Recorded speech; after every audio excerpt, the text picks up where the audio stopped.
My beloved child, do not let your pain make you forget the reason I have kept you here. The memories you are trying so hard to bury may be the very ground where I am planting the seed of a new vocation.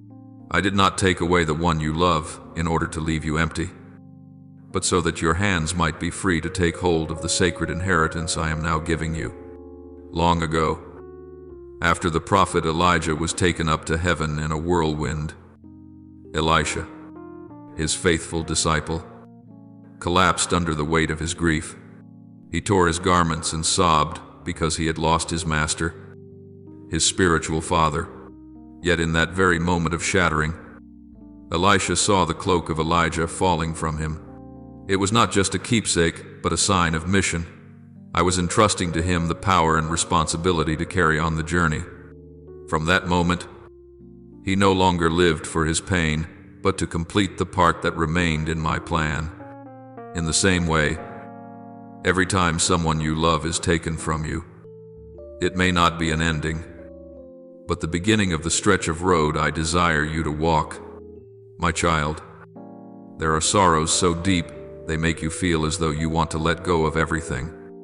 And yet in that very silence I am whispering to you, I know you no longer want to hear anyone's advice. You do not want to be consoled. You just wish everything would stop. But I tell you truly, in that lowest place, where you have nothing left to cling to, I am touching your soul in the clearest way. Your pain is not random, and your tears are never meaningless. You think you are merely watching a video to pass the time, or listening to a message just to try it. But if something inside you suddenly trembles, that is not just emotion, that is my word. Do not reject it simply because it comes in a simple form. I am knocking at your heart through the smallest of things to let you know that I am still here and that this call is no accident. You still remember that person's last look, don't you? In that gaze there was not only the sorrow of parting, but also a mission entrusted to you. Often you do not understand why. After they are gone, you become stronger, more profound, or suddenly have intuitions you never had before. Do not dismiss that as coincidence. It is the fruit of the prayers they quietly lifted up for you over so many years. The one who has departed can no longer speak, yet their prayer remains alive in the heights of heaven. They have not only left you memories, but also a spiritual inheritance, faith, mercy, lessons learned, and even a mission that you are now invited to continue. I do not want you to hold that inheritance only in your tears. Let it bear fruit in your actions, in the way you live, in every life you touch. If you look only backwards, you will unknowingly bury the treasure I wish to make blossom within your life. I see your heart, full of if only you had been closer, if only you had said a few more words, if only you had done more. But my child, there is no if only in my plan. Every soul is received by me at the right time and in the right way, according to a design that rises far above your understanding. Self-reproach only closes your heart, so there is no room for my light to enter. Do not torment yourself with questions that have no answer, for they do not help the one who has died. They only lead you further away from me. Believe that I, who wrote the story of you both, am still holding the pen and still writing the next chapter. I do not want you to stop at sorrow. I want you to become a witness of hope. When you dare to let go, I will turn your pain into a river of grace. When you dare to lift up your head, I will cause the ashes in your heart to blossom into the light of resurrection. You think you have stumbled on this message by chance, but no, nothing is accidental beneath my hand. When your heart has softened just enough to listen, I come, not loudly, not dazzlingly, but as a gentle stirring within. Every tear you shed, every sleepless night, I am there, quietly gathering them as seeds to sow into your soul. You may brush this aside and think these are just a few virtual words of comfort. But be careful. For that very indifference could make you miss the key to peace that I am offering you. My child, pause for a moment and listen attentively. This is not background music or words passing on the wind. It is my call in the midst of your pain, the beginning of a new journey in which your tears will become the oil that keeps the flame of faith burning. If you are moved but remain unchanged, you will lose the vocation I have long prepared for you. Do not let my word be only an echo in the wind. Let it become the very breath in your heart, so that as you move forward, I may walk with you, not as a mere memory, but as a mission.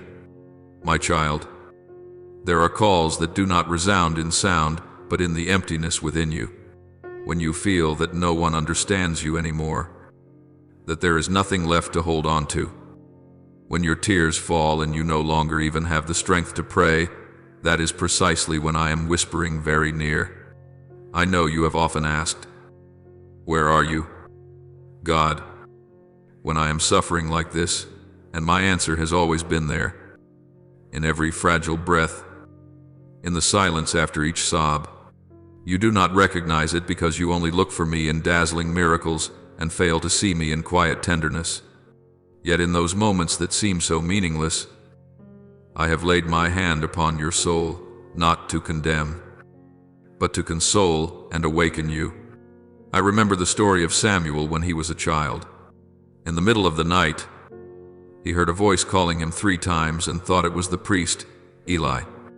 Only at the 4th time, when Eli realized that it was the voice of the Lord, did he teach Samuel to answer, "Speak, Lord, for your servant is listening." You see, even one who is chosen can mistake my voice for the voice of another. If Samuel, in the quiet of the temple, struggled to discern, how could I blame you when you are standing in the storm of your own heart? But, my child, the difference is that Samuel did not close his heart. He listened once more, and that patient listening opened into a lifetime of vocation. And as for you, I know you too are hearing something, an intuition, a gentle reminder, a video that leaves you in tears for reasons you cannot explain. None of this is by chance. It is the way I knock, not with thunder, but with a tender touch. Do not pass it by, for if you only turn back to me, I will transform that call into the way out for your whole life.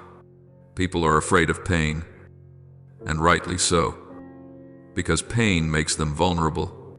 Yet I tell you, it is precisely in that vulnerability that I accomplish what is strongest. Many want to hear my voice in success, in miracles, in blessings, but I often speak through what the world tries to avoid: loss, silence, loneliness. For when there is nothing else left to lean on, you begin to lean on me.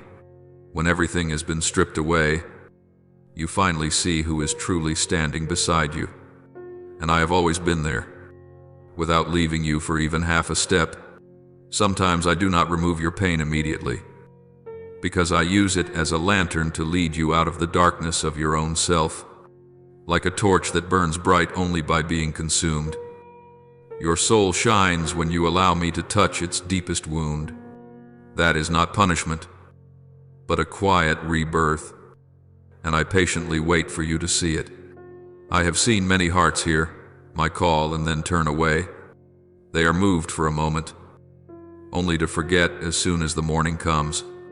My child, this is the greatest danger, for to be moved without being transformed is a subtle way of refusing my grace. When you treat my message as background noise in the endless flow of social media, you are quietly closing the door of grace. Every time you say, "I will pray tomorrow," or "I will change later," you are losing the chance to meet me now. Do not think that I call only once. I keep calling, but that voice grows faint in the mind of one who is absorbed in their own sorrow. I do not force you, because love does not coerce. But remember, the very fact that you can still hear me is a sign that your heart is still alive. If you let that voice disappear completely, it is not that I am silent, but that you have sealed your heart too tightly. Let me tell you this, my beloved child, I do not come to steal away the one you love. I come to touch your soul through that empty space they have left. When you weep, I bow my head with you. When you suffer, I am present in that very suffering. The difference is that I can already see the flower that will bloom from the barren ground you are crossing. I see how the rest of your life can bring light to others if you are willing to open your heart. My call is never mere consolation. It is an invitation to enter a path of resurrection. And you will not walk it alone. Like Samuel, you need only say, "Here I am, Lord." Just that, and I will do the rest. I will transform what you see as loss into a doorway that leads to peace. My child, do not be afraid when I call you in the midst of your pain. That call does not come to confuse you, but to lead you out of old ways. It is like when night falls and the wind slips through the crack of the door, sending a shiver through you. You can shut everything tight, or you can step outside and discover a sky full of stars. My voice is like that. It frightens you because it asks you to change, to step out of your own comfort zone. Yet only when you dare to step out will you see the dawn I have long prepared for you. Do not let your heart grow so used to the silence that it no longer recognizes my voice. Every throb of pain, every moment of stillness is my gentle call. You need only stop, breathe, and say, "I am listening, Lord." Then light will begin to pierce the night, and you will understand that I have never been far from you, not even for a single moment. I know you are afraid that if you open your heart again, you will be hurt again. But my child, I do not come to make you weaker. I come to raise you up precisely where you have fallen. Not everyone understands my call that speaks through suffering. Only those who have tasted loss have ears to hear and hearts to feel. You are among the chosen, not because you are strong, but because you have become weak enough for me to act. So do not underestimate these moments. When you hear my word and feel something stir gently in your heart, hold on to it. Do not let it slip away. This is the beginning of a new journey. Let me do what I desire to turn your pain into a living testimony, your tears into a source of grace for others. For every call I utter in the middle of the dark night carries within it the light of a coming dawn. There will come a time when you look back and understand what today has brought you to your knees was in fact the first step towards standing more firmly. What seemed shattered was where I was laying the foundations of a new mission. You are no longer only a suffering one. You are someone who has been awakened. And when you are ready to listen, I will speak to you of the spiritual inheritance left by the one who has died, something you are called to receive, not only to mourn. Some things appear to have ended when, in truth, they have only just begun. You do not realize that in the very moment you said farewell to the one you loved most, heaven quietly opened a new page of your destiny. Everything you now call loss, in my eyes, is a sacred handing over. You weep because you think I have taken away, but you do not yet see that.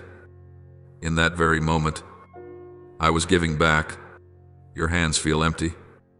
Yet it is exactly into that emptiness that I am placing something eternal, a gift your loved one carefully prepared with their very life.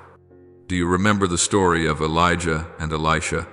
When Elijah was taken up to heaven in a whirlwind, Elisha knelt down, tore his garments, and wept bitterly.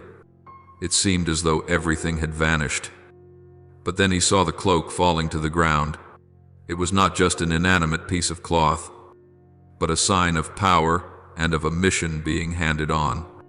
Elisha bent down, picked it up, and from that moment the power of God began to flow through him. In the same way, the one you love has left you a cloak of their own. It may be their persevering faith, their gentleness, or simply a heart that knows how to love. They are no longer here, but their legacy is still alive, still moving within you like a small ember hidden under the ashes, waiting to be fanned into flame. I want you to look back and recognize that death does not steal. It only hands things over in another way. My child, those who have departed in faith do not leave behind a meaningless emptiness. They have prayed for you far more than you imagine. They have spoken your name before me, asking me to guard you, to guide you, to pour upon you the wisdom they did not yet have time to express. Those prayers are not lost. They are like seeds buried deep in the earth, waiting only for a single drop of rain to rise up into a tree. And that drop of rain is the moment you open your heart, when you begin to look at life no longer through the lens of suffering, but in the light of your calling. Those seeds will sprout. You will find that you are different, calmer, deeper, more capable of loving, not because you have changed by your own strength, but because you are living the spiritual inheritance that person entrusted to you. I know there are moments when you feel it is unjust. You ask yourself why I took away the one who loved you most, why I did not let them stay a little longer. But, my child, if you could see with my eyes, you would realize that each soul has a moment when its mission is complete. When that person has fulfilled their mission, I call them home, not to be far from you, but so that they may be united with me, and from there continue to watch over you in a deeper way.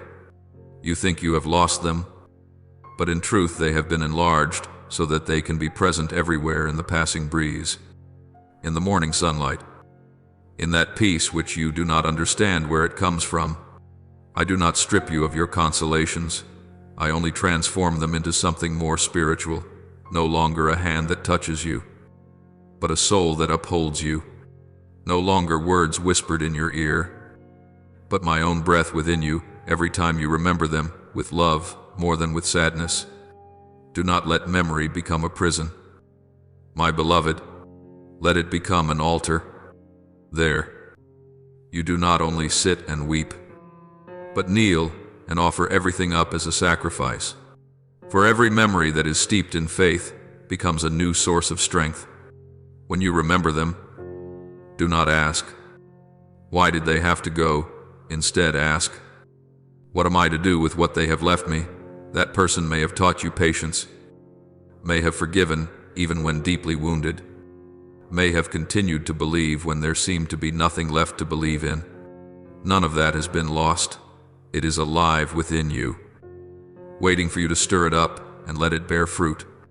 I do not ask you to deny your longing, but I desire that you transform that longing into action, to live on their behalf, to love on their behalf, to believe on their behalf.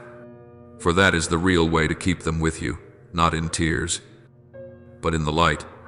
Many people think that when someone dies, all that was beautiful comes to an end. But I tell you truly, it is precisely in those losses that I begin to raise up eternal works. Your loved ones, your friends, those whom you cherish, they do not leave in order to abandon you in emptiness. They leave so as to place in your hands the key to a new journey. Have you noticed that since that event you understand hearts more? You are more ready to sympathize. You suddenly find yourself closer to those who are suffering. That is not the consequence of grief, but the fruit of a grace that has been handed on. Pain has not hardened you. It has softened you so that you can love more. And this is the sign that the spiritual inheritance has begun to flow within you. I want you to remember this. My child, when someone departs, love does not disappear. It merely takes on a different form. Like one candle passing its flame to another, the first candle may burn down, but the light continues to spread. The one who has died does not remain trapped in the past. Together with me, they are walking with you in the present. You cannot see them, but they are standing behind you, gently pushing you forward every time you fall. They want you to live, but not merely to survive. They want you to live fully, to live deeply, to live as someone who has learned the true value of each breath. That is how you honor the love they gave you, and that is how you allow them to continue to be present through your life. My child, do not be afraid to accept that spiritual inheritance, for when I entrust it to you, I also give you sufficient strength to carry it. Do not keep it to yourself. Do not let your longing harden into chains. Let it become the source of energy that urges you forward. You may not realize it, but since the day that person left, something has changed within you, a heart more sensitive, a gentler gaze, a deeper capacity for listening. All these are signs that grace is at work. I do not need you to be artificially strong. I only want you to be truthful, to acknowledge that you are hurting, yet still keep walking, to acknowledge that you have lost, yet still keep believing. For it is precisely within that faith that the spiritual inheritance begins to blossom. And when the flowers bloom, you will understand that this person has never really left. They have simply moved inside you, so that together with you they may complete the mission I began in you both. When you are peaceful enough to look back, you will see that every loss carries within it a promise, the promise that nothing in me is meaningless. I do not let the one you love disappear. I only bring them into eternity so they can intercede for you forever. And one day, when you have finished your part, you will fully understand that no separation is ever final. There are only reunions postponed until all my children have come home. But before that day comes, I want you to live, and to live as someone who carries the treasure of God, one who knows how to love, how to serve, how to bring light. Wherever you live in that way, there the one who has died also continues to live. Then you will realize that your pain no longer crushes you, but becomes holy ground from which a new calling springs up. And when that happens, I will gently lead you one step deeper, to a place where you no longer drown in guilt, but are healed and reborn in my mercy, my child. I see in your heart a hidden wound with the name, if only. If only I had come home earlier, if only I had said one more word, if only I had not been angry with them, if only I had held their hand one last time. Those if-onlys are like invisible thorns, driving deeper into your heart with each passing day. You think that is love, but in reality, it is a form of self-condemnation. You do not realize that these very if-onlys are pulling you away from my peace, keeping you from hearing my gentle voice.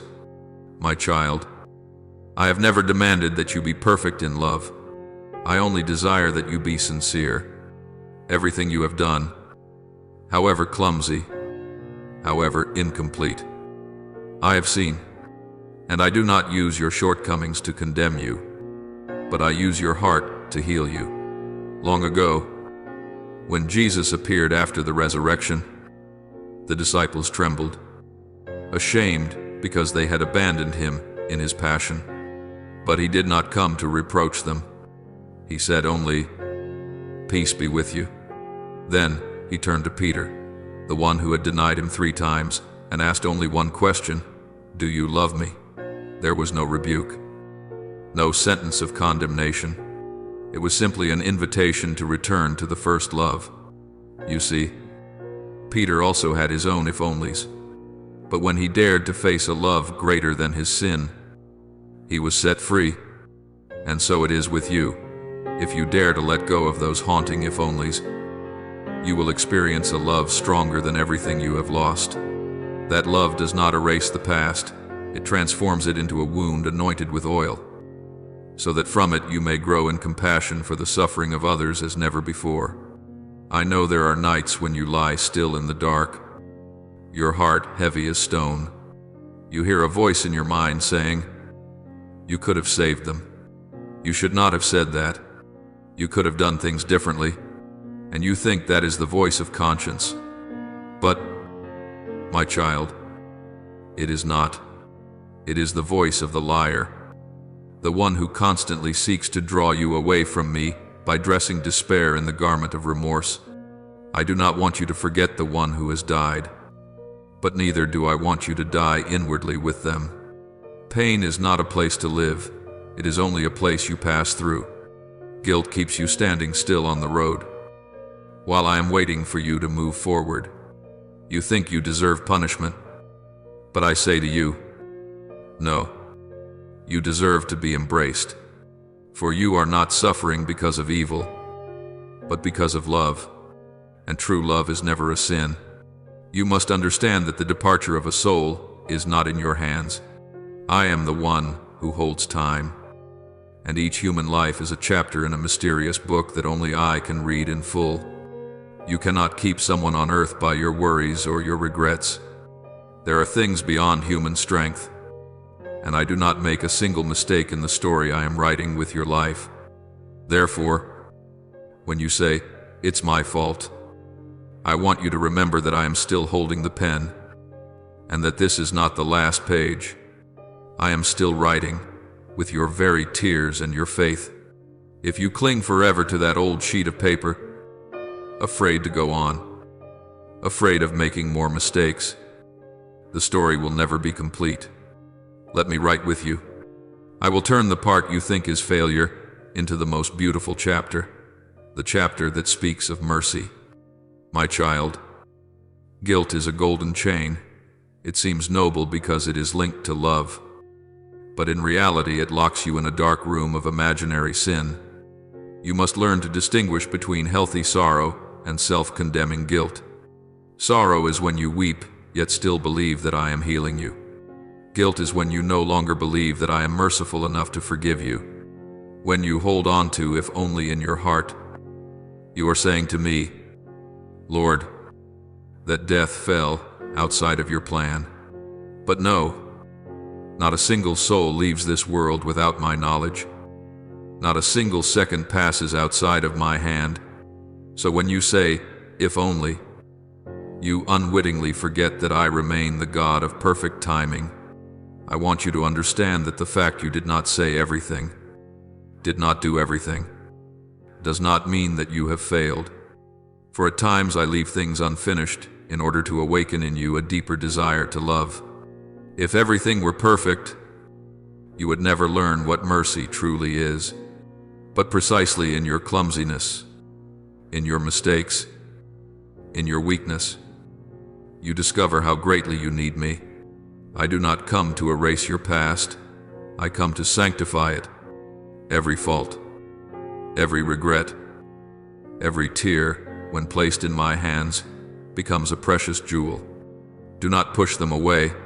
Simply allow me to turn them into light. There was a time when I asked a soul who was weeping in prayer, "Why do you keep imprisoning yourself in regret?" And that soul answered, "Because I am afraid that if I am happy again, that person will be forgotten." My child, that is your fear too, is it not? But I tell you, truly joy does not betray memory. When you smile, that person is not forgotten. They are honored in the very light in which you are living. For love does not die, it only changes form, from tears into thanksgiving, from pain into prayer. Do not be afraid to step out of sorrow. My beloved, to leave sadness behind is not to forget, but to trust that I am continuing the story they did not have time to finish. When you allow me to heal you, you are cooperating with God Himself in the work of resurrection. I desire that your heart be made lighter, not so that you forget the one who has died, but so that you may have strength to love those who are still alive. If you keep clinging to that imagined guilt, you will close off the path of restoration I have already opened for you. But if today you simply say, "Lord, I hand this remorse over to you," then in that very moment the door of healing grace will open. You do not have to struggle much. You only need to believe that I do not wish to condemn you. I only wish to hold you close. When you allow love to be greater than fear, you will see that all the if-onlys melt away like morning mist before the sun. For true love does not demand if only. It only knows how to go forward. You cannot go back and do things differently, but you can begin again today. with a heart washed clean, with hands ready to reach out to other souls who are suffering as you once did. And in that very moment you will hear my voice again, no longer calling you from the midst of pain, but from the midst of life. I am inviting you to step out of guilt and to put on the mantle of vocation I have prepared for you, the mantle of one who has been healed, so as to bring healing to others. My beloved, when you bravely let go of if only, you do not lose anything at all. On the contrary, you regain everything in a new form, fuller and more radiant. For only when you stop condemning yourself can you recognize your true calling to live in such a way that you carry on the goodness that person left behind. I will lead you along that path, gently and tenderly. From now on, pain will no longer be your chain, but your wings. And when you spread those wings, you will hear me whispering in your heart, "Go, my child." This pain was never meant to keep you down, but to make you rise. My child, the time has come for you to stand up, not in order to forget, but to receive what I am giving you. Every tear you have shed I have gathered, to weave into a garment, a mantle of vocation that only you can wear. It is not woven of silk or splendor, but of threads of faith, compassion, and pain that has been made holy. You think that having a little peace is enough, but I did not create you merely to exist. I created you to continue the song. The one you love has completed their part in that piece of music. And you, yes, you, are the one who must now play the next notes. Remaining forever in nostalgia is not fidelity. It is a way of running away from the calling I have given you. Do you know the story of Job when he lost everything, his children, his possessions, his health? He still said, "The Lord gave. The Lord has taken away. Blessed be the name of the Lord." People think that was resignation, but I know it was the voice of a soul that had touched the mystery.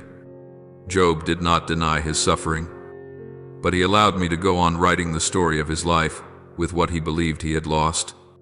In the same way, you were not born merely to mourn what has passed, but to stand up in the light of a new calling.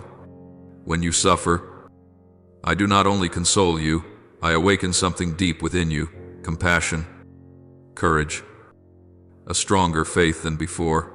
All these changes are not accidental. They are signs that you are being chosen to bear a new mantle. But you know, my child, many people, when they are called, hide. They are afraid they are not good enough. Afraid that to put on the Lord's mantle means having to surrender their peace. I do not blame them, for Elisha himself once trembled when he picked up Elijah's mantle. But my child, the Lord's mantle is not heavy. It is only heavy when you carry your fear inside it. I do not need you to be perfect. I only need you to be willing. For when you put on that mantle, it is no longer you working alone. It is I who am at work in you. Every small action, every word of comfort, every time you listen to someone in pain, that is when this mantle begins to shine. You still think you are unworthy, too weak, too tired, too small. But my child, if I chose only the strong, who would understand those who have fallen? If I used only perfect souls, who would understand those who are breaking apart precisely because you have suffered, have lost, have been afraid? You are the one most suited to become an instrument of mercy. I am not placing a burden on your shoulders. I am giving you a privilege to become a channel of healing grace. You do not need to preach with grand words. You only need to live with a heart that has been touched.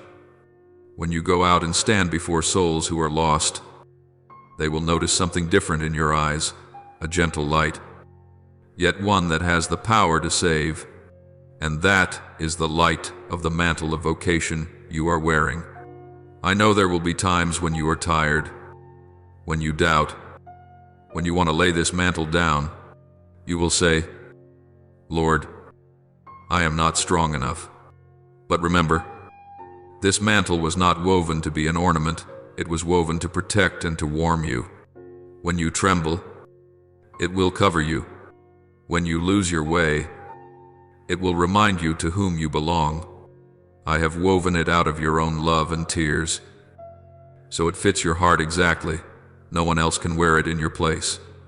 And whenever you feel lonely, place your hand over your heart and close your eyes. You will hear a heartbeat that is not only your own, but also mine, the one who lives within you. That very rhythm is the sacred symphony of souls that know pain and yet still choose to love. My child, do not be afraid when this mantle makes you different. Do not fear if others do not understand. For those who wear the Lord's mantle do not live to please the world, but to bear witness to the light. You do not need to become great. You only need to become true before me, before yourself, before others. A single honest word from you can save a soul in despair. One embrace from you can make someone believe that God is still there. You do not need to do great things. You only need to do small things with great love. And that is precisely your mission, to continue the story that the one you love has left behind. By living your own vocation to the full, do not let this mantle lie still on your shoulders like a sad piece of jewelry. Let it touch lives. I want to see you walk, speak, live, forgive and smile, not because you have forgotten, but because you have understood. Pain is no longer just a memory, it becomes the energy that makes you love more deeply, endure more patiently, and be more compassionate. When you live this way, you are continuing the work of the one who has gone before you.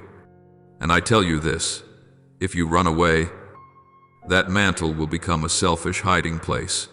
But if you give yourself, it will turn into the wings of a free bird, flying everywhere to carry blessing to weary hearts. Which will you choose? My child, you do not need to answer me with words. I will hear your answer in the way you live, in every step you take. If you choose to give yourself, I will open the way. If you choose to walk forward, I will support you. For once you have put on the Lord's mantle, you never walk alone again. And you will see that wherever you are present, sorrow is soothed, darkness recedes, and life begins to blossom again. That is the miracle of those who wear the mantle of a vocation. They do not need signs and wonders outside themselves. Because their very life has become a miracle, there will come a day when, looking back, you will see this journey in a different light. You will understand that pain did not kill you, it helped you grow. You will see that the mantle I gave you, though it first made you tremble, has now become part of your very being, soft, warm, and radiant. You will realize that I never take anyone from you without granting you something more sacred in return. And when you are standing firm in that light, you will hear me call you again, but this time, not only for yourself, but for those who are wandering in the same pain you once knew. Go, my child, carry the light you have received into the dark places. Let the calling within you become a flame that warms the souls who are frozen in the cold. My child, now, when I look at you, your heart mended, your steps less unsteady, I know the time has come. Your pain is no longer a weight that makes you collapse. It has become a quiet light within you. But that light is not meant to be kept for yourself alone. For everything I have healed in you carries within it a mission that you might become a sign of hope for others. Pain, if it is only kept hidden in your heart, will turn into ashes.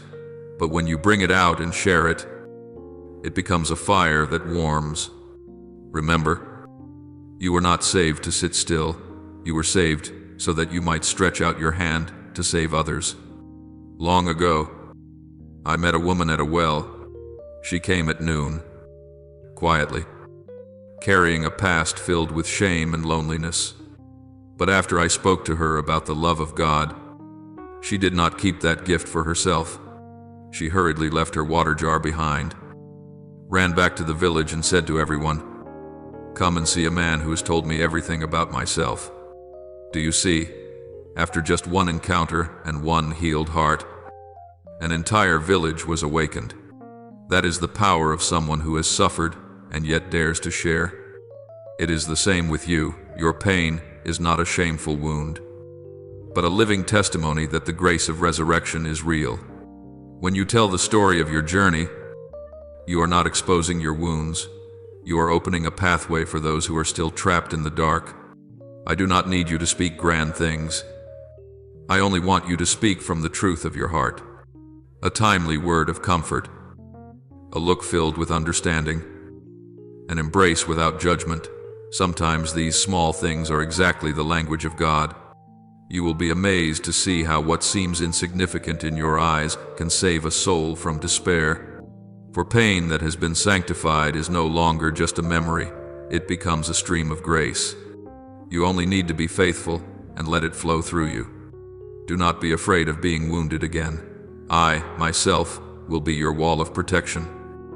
The gentle wind that carries this warmth farther than you can imagine.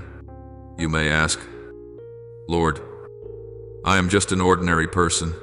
How can I become hope for someone else but my child?"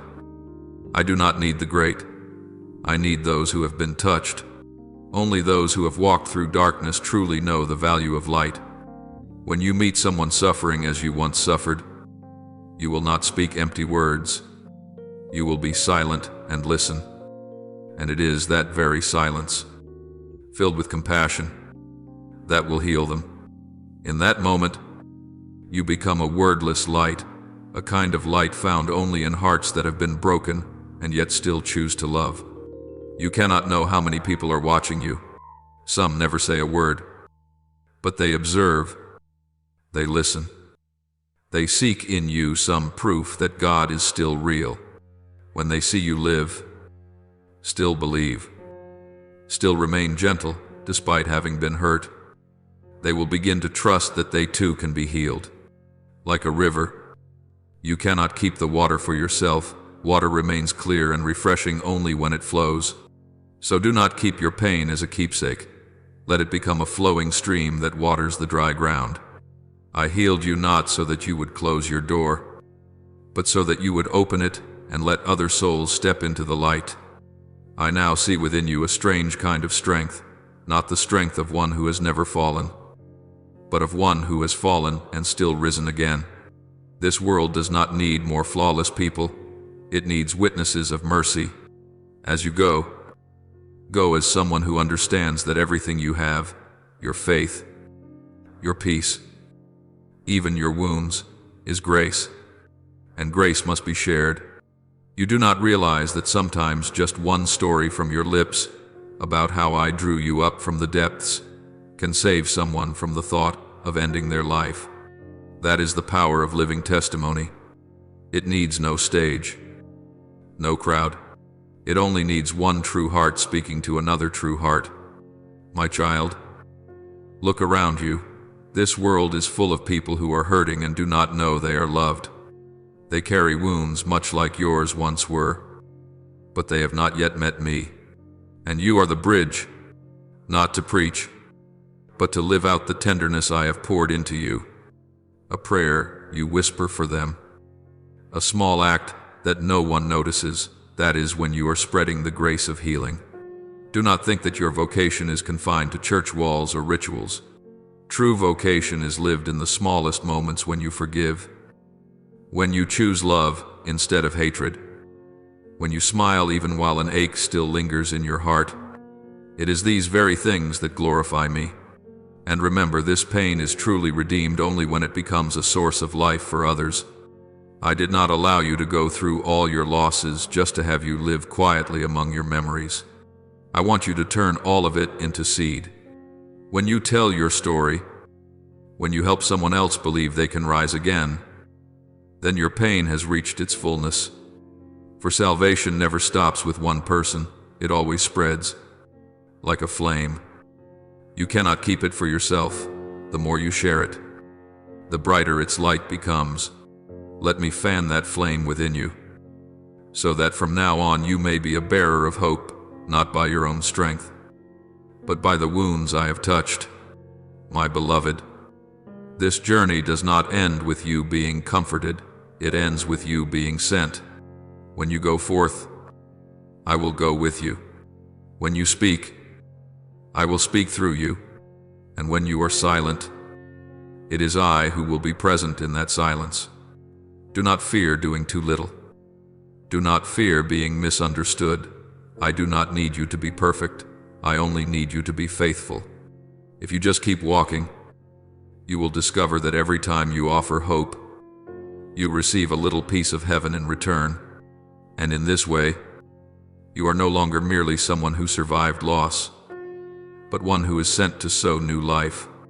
One day, when you look back on the road you have traveled, you will smile and whisper, "So every tear did have its reason."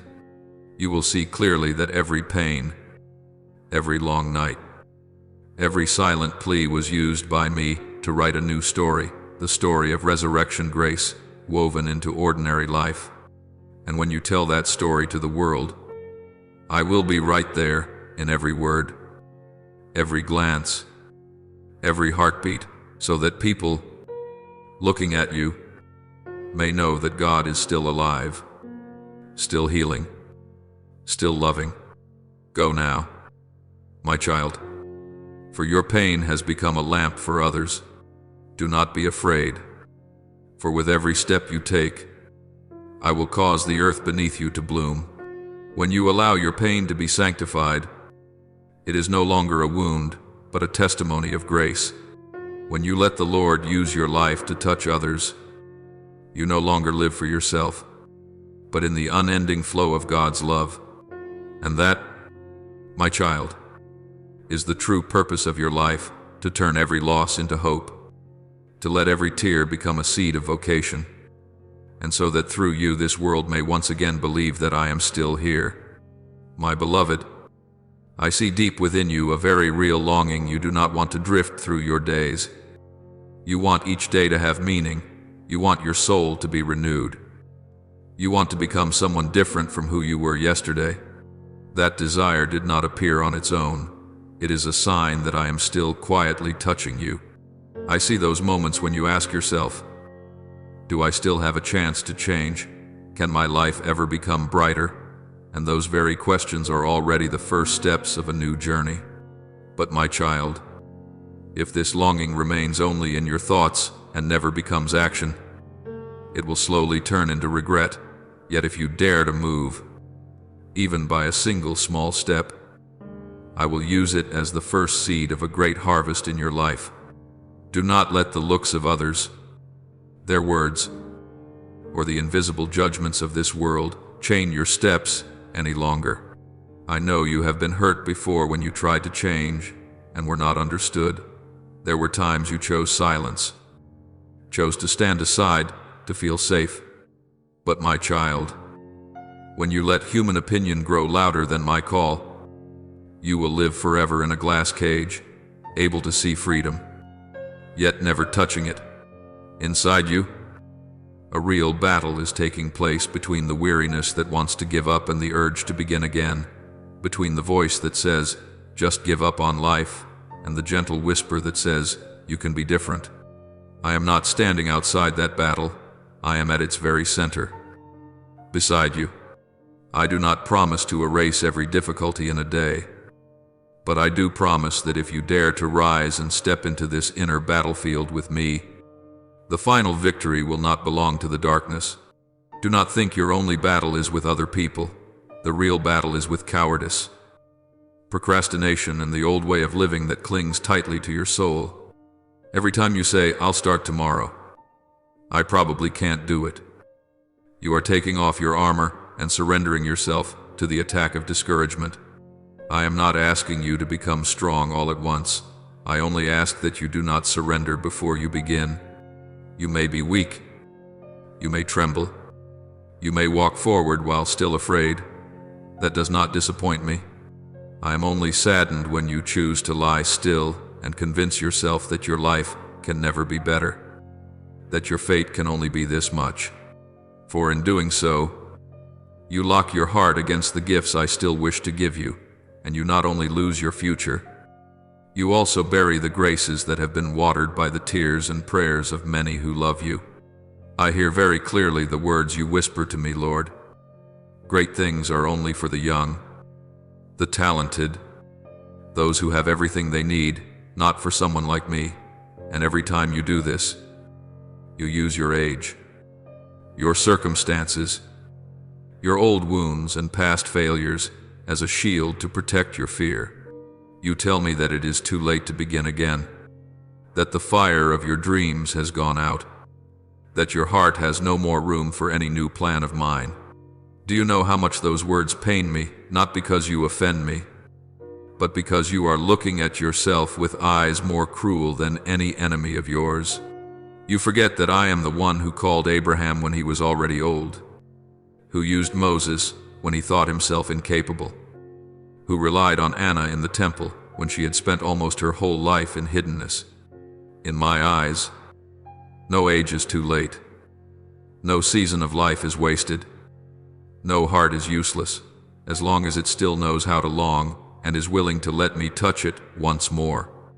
You tell me that you no longer have any dreams, yet the very fact that you say so already reveals that those dreams are still faintly breathing somewhere inside you, only covered in dust by fear and by the times you have stumbled.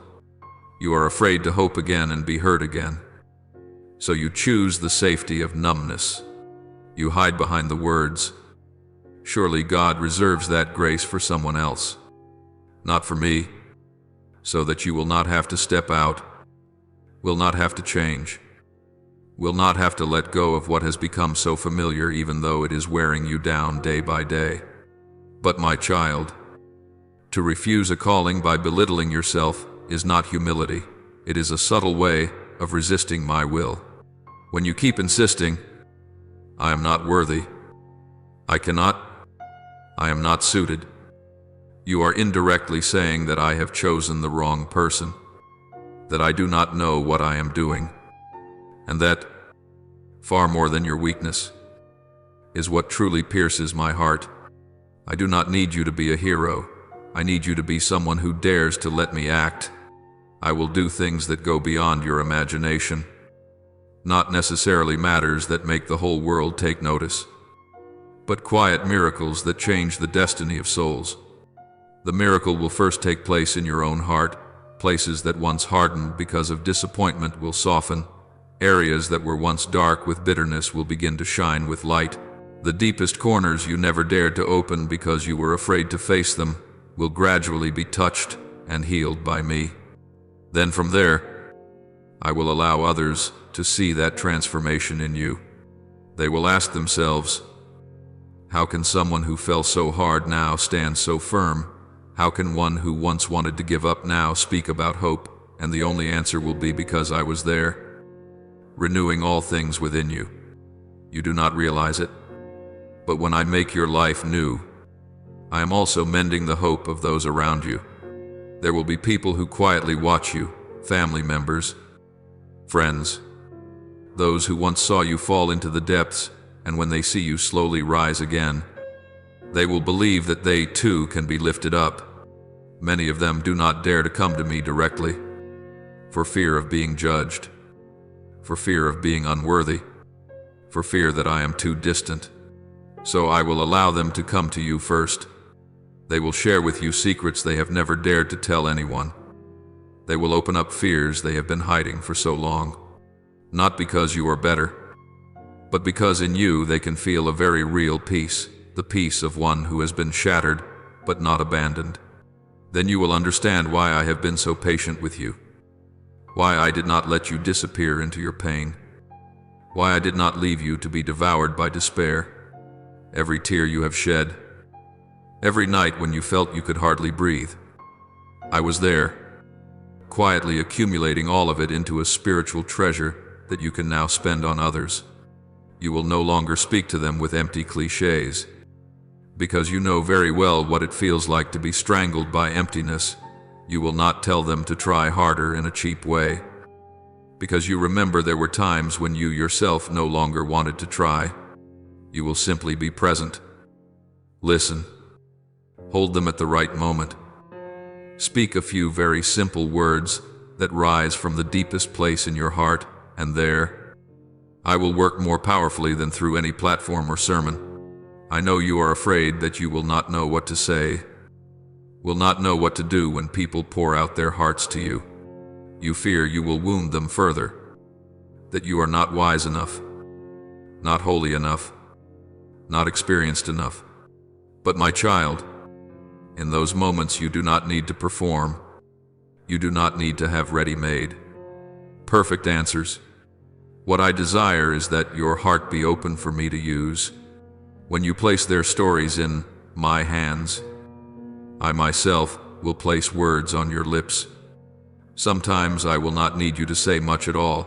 I will simply need you to weep with them, to pray for them, to sit in silence with them before me.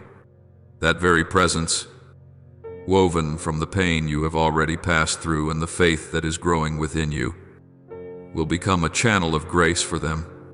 But you must remember, if you only receive and never give, if you are only comforted and never share that comfort, the flow of grace within you will gradually slow down.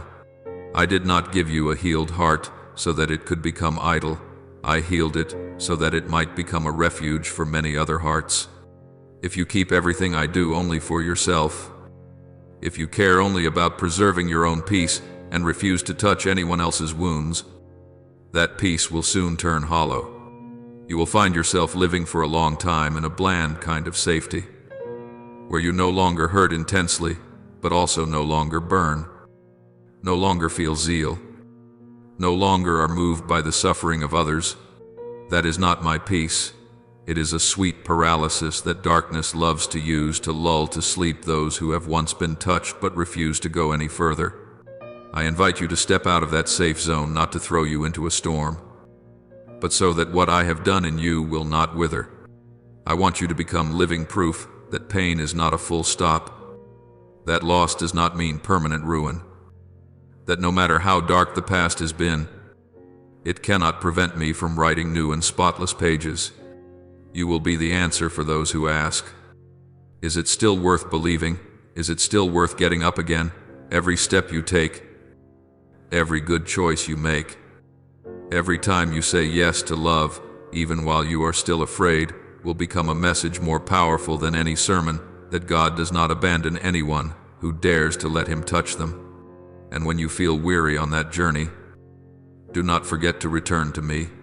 You are not required to be strong all the time, to be always fine, to be a support for others without ever being allowed to be weak. You still have the right to weep before me, the right to say you are exhausted, the right to ask me to hold you as I did at the beginning, not because you have gone back to square one, but because true love must always return to its source. I do not want you to become so much someone who works for me that you forget you are my child. So, whenever you notice yourself beginning to push yourself to the point of exhaustion, remember that the safest place is still my arms. From there, I will lift you up again, breathe new life into the mission you carry, and let you continue to be my little light in the world. My beloved child, all that I ask of you is not perfection, but faithfulness. Faithfulness to the desire to live better each day. Faithfulness to that first yes, even when later it trembles. Faithfulness in returning to me every time you fall. Faithfulness to the mission of being a sign of hope for those around you. If you continue like this, day after day, quietly, yet steadfastly, you will be amazed to discover that you have become a different person without even realizing when it happened. And then, looking back, you will know that not a single one of your tears was wasted. Not a single wound was meaningless. Not a single day of your life was superfluous, for I have used them all to transform you from someone who only knew how to grit your teeth and endure into someone who knows how to give. From one swallowed by darkness into one who brings light. from a soul that seemed to have buried its calling into a living witness of my mercy in this world. My child, from where I stand, I can see that in your heart there are still seeds of dreams that have never died. It is only that the winds of life have blown so hard that you thought they had withered. I want you not to hastily fold away the deep desires I once planted within you. Do not let a few stumbles, a few words of criticism, or a few closed doors make you conclude that you no longer have the right to hope. Those longings to live a meaningful life, to do something good, to see your family in peace, to see the ones you love return to the light, all of these are not naive fantasies but echoes of the calling within you. I am not asking you to chase every passing desire, but I invite you to remain faithful to what stays, even as the years change. To those things that, whenever you think of them, make your heart grow warm, even though your outer circumstances are not much improved. Keep patiently tending those good things. Keep working. Keep quietly persevering. Keep daring to dream instead of settling for paralysis. Because it is precisely in that persevering process that I am shaping you, molding you, purifying your motives so that your dreams no longer revolve around your ego but are joined to my will. Do not be afraid of the obstacles that will appear on your path. For the more you walk toward the light, the more disturbed the darkness will become. There will be people who do not understand, invisible forces that try to pull you back to where you were, mocking voices, cold attitudes, even slander that wounds you. But my child, no one can defeat you if you do not let go of your hand from mine. No power, however subtle, can pierce your soul when you take refuge in my presence. This does not mean you will never again face suffering. It means that nothing can steal from you your deepest identity. You are my child. When you walk amid uncertainties with that awareness, even if storms arise, you will not be swept away. I do not promise to clear every thorn from the road ahead, but I assure you that no force will be able to touch your soul as long as you trust in me. Cling to my word, and let me be the only support on which you rest the full weight of your life. I am not calling you into a lonely campaign. I am calling you into communion, where you and I walk together, fight together, and move through each stage side by side.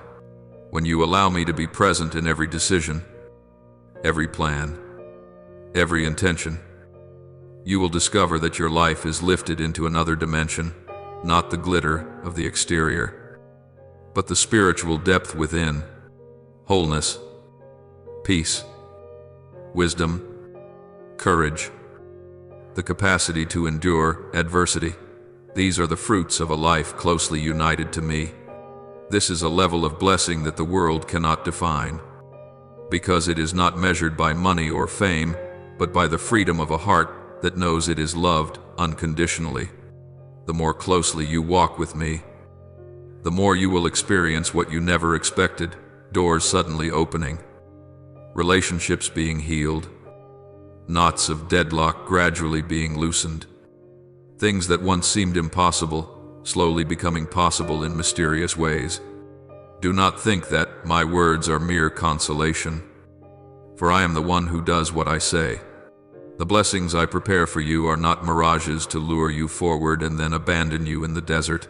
They are realities I have been nurturing for a long time, simply waiting for the right moment to be poured out. There are things you have prayed for over a long period without seeing any answer. Words you thought I did not hear. Desires you have filed away in the drawer labeled impossible. Yet you do not know that behind the scenes I have still been at work. I am rearranging the pieces, changing your heart, preparing circumstances, forming virtue within you, so that when the blessing comes, you will be mature enough to receive it without losing yourself. There will be a moment that seems sudden, yet is, in fact, exquisitely precise, when grace will begin to fall not only on you but also on those who are joined to you. Imagine a gentle rain falling after long days of drought, drop by drop soaking into the cracked earth, tender shoots pushing up, clumps of plants coming back to life. That is what I desire to do over your family, over your home, over the generations that will come after you. Hidden prayers, quiet sacrifices, the times you choose what is good when no one sees it, all of these are being gathered to open a new flow of grace in your lineage.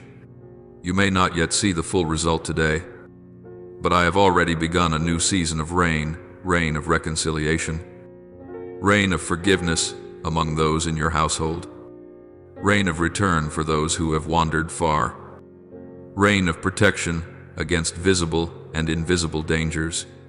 These blessings will not stop with your lifetime. They will quietly flow on to your descendants and to those whom you touch. I want to make your home a refuge of peace, a patch of ground where anyone who steps in can sense that there is something different, a climate of love, of respect, of sacredness that needs no signs or slogans. You must remember that every plan I have for you always surpasses your imagination. You can sketch out scenarios according to your own understanding. You can dream of a life with few storms, of certain successes, but my plan is always deeper, wider, and far more enduring. I do not think only of your today or your tomorrow. I see your whole journey, from the moment you were formed until the moment you return to me. No human affection, however sincere, can compare with the love I have for you. Because I love you with a complete gaze, I see even the ugly parts and still hold you close. I know every time you betray me and still trust you. I read all the thoughts you cannot admit even to yourself and still wait patiently for your return. That is why no project of this world, no invitation, however enticing, can ever surpass what I have prepared for you when you choose to stand on my side. I can give you what no one else can, a sense of purpose so solid that storms cannot shake it. When you know why you live, for whom you live, and toward what you are living, you will no longer be swept away by others' assessments, comparisons, and shallow measures of success. I can also fill your heart with a peace that many long for all their lives, yet can never buy a peace that does not depend on abundance or scarcity, gain or loss, victory or defeat, but is grounded in the conviction that though everything else changes, I do not. And my child, even the situations that seem utterly blocked, the mistakes you believe have ruined your whole life, the calamities you cannot understand, I can still use them as raw material to build something good. When you hand everything over to me, the beautiful and the ugly, your pride and your shame, I will weave it into a new story, where the very cracks become the places where light breaks through. There are stretches of your journey when you feel as though you are wandering in a barren land. You pray and feel nothing. You do what is right and still meet with injustice. You love and are not loved in return. You try and see no results. You call this the desert. I do not deny its harshness, but I also want you to know that often it is precisely there that I am closest to you. When everything around you offers nothing to cling to, you finally have the chance to cling to me alone. When superficial sources of joy run dry, you begin to thirst for a deeper spring. I will not leave you forever in that dryness. I lead you through it to teach you to discern what is fleeting and what is eternal. And at the right time I will bring you to clear waters where you find freshness in my word, feel warmth in prayer, and sense your heart growing calm as you realize you no longer have to strain just to survive. All of this you cannot buy, cannot produce by your own strength. You can only receive it. And the way you receive it is no less important than the blessing itself that I give. If you open your hands with a demanding attitude, thinking that you deserve to have it, grace will not reach the deepest places within you. But if you open your heart with simple faith, with the joy of a child unexpectedly receiving a gift, with the humility of one who understands that everything is grace, then that blessing will not merely come and go, but will take root in your life. Faith helps you see what I am doing even when your physical eyes have not yet caught up. Joy keeps your heart wide open, not crushed by anxiety, and humility helps you remember that you are only a steward, not the owner, of these gifts.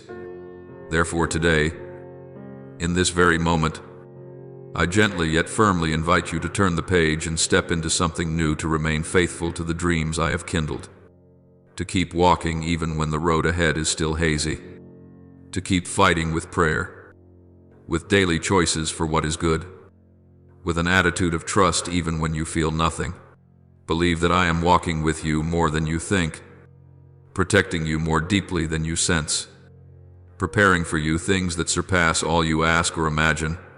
And when you learn to live in a posture of readiness to receive with faith, with joy, with humility, you will discover that my blessing is not just a brief flash, but a gentle river that never runs dry, quietly flowing through each day of your life, nourishing, cleansing, and refreshing every hidden corner of your soul, and from there, spreading out to touch those whom your life is sent to love and to serve. My beloved child, after all that I have said to you about the journey of rising again, about letting your pain be transformed into hope, now I need to whisper something very important to you. Be truly tender-hearted toward what I am quietly placing into your life. Do not turn your face away. Do not dismiss the small signs that are flickering every day. There are blessings that will not appear as earth-shaking miracles, not thundering like a storm, not dazzling like falling fireworks, but that come very gently, like a kind thought, a small opportunity, a meeting that seems accidental, a very soft invitation, a door that seems hardly worth noticing. People often wait only for grand things, things they deem worthy, and so they step past grace without even realizing it. I do not want you to walk that same way. I want your heart to be delicate enough to recognize that the simplest things are sometimes precisely where I am hiding a treasure prepared just for you. Do not be quick to judge what I give you merely by its appearance. At times, the gift I send will take the shape of a hidden task, an obscure job, a responsibility that no one else cares to accept, a duty that seems heavy and hardly appreciated. Others may despise it, pass it by, or say that it is not a blessing at all but only a burden. Yet, my child, what I entrust to you is never something cheap or worthless. It is only that eyes fixed on the glitter of this world find it hard to recognize the glory concealed in ordinary things. It is precisely the small things, when you receive them with gratitude, that become the place where I pour out new life, for in humble places, grace has room to take deep root. I do not go in search of those who consider themselves great. I do not choose hearts filled with the noise of ambition and pride. I bend down toward those whom no one seems to notice, those who know they are weak, who know their limits, who know they are nothing in the eyes of the world. In that awareness, I find space for my love to dwell. I delight in seeing quiet souls who do not need to stand out, who only ask for the grace to remain faithful, souls who do not chase after applause, but long to please me, even in the deeds that no one ever sees. You may see yourself as ordinary, not outstanding, at times even inferior to others, but I see in you lines and contours that even you have never recognized. I have placed within you a beauty that is uniquely yours, a mission that belongs to you alone, and I desire to awaken it. You have compared yourself to others so many times and asked why they seem to be given more abilities, more opportunities, more advantages.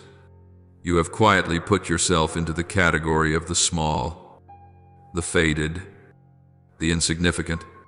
But my child, in my hands, the smallest things can bring about what seems impossible. I know well your fragility.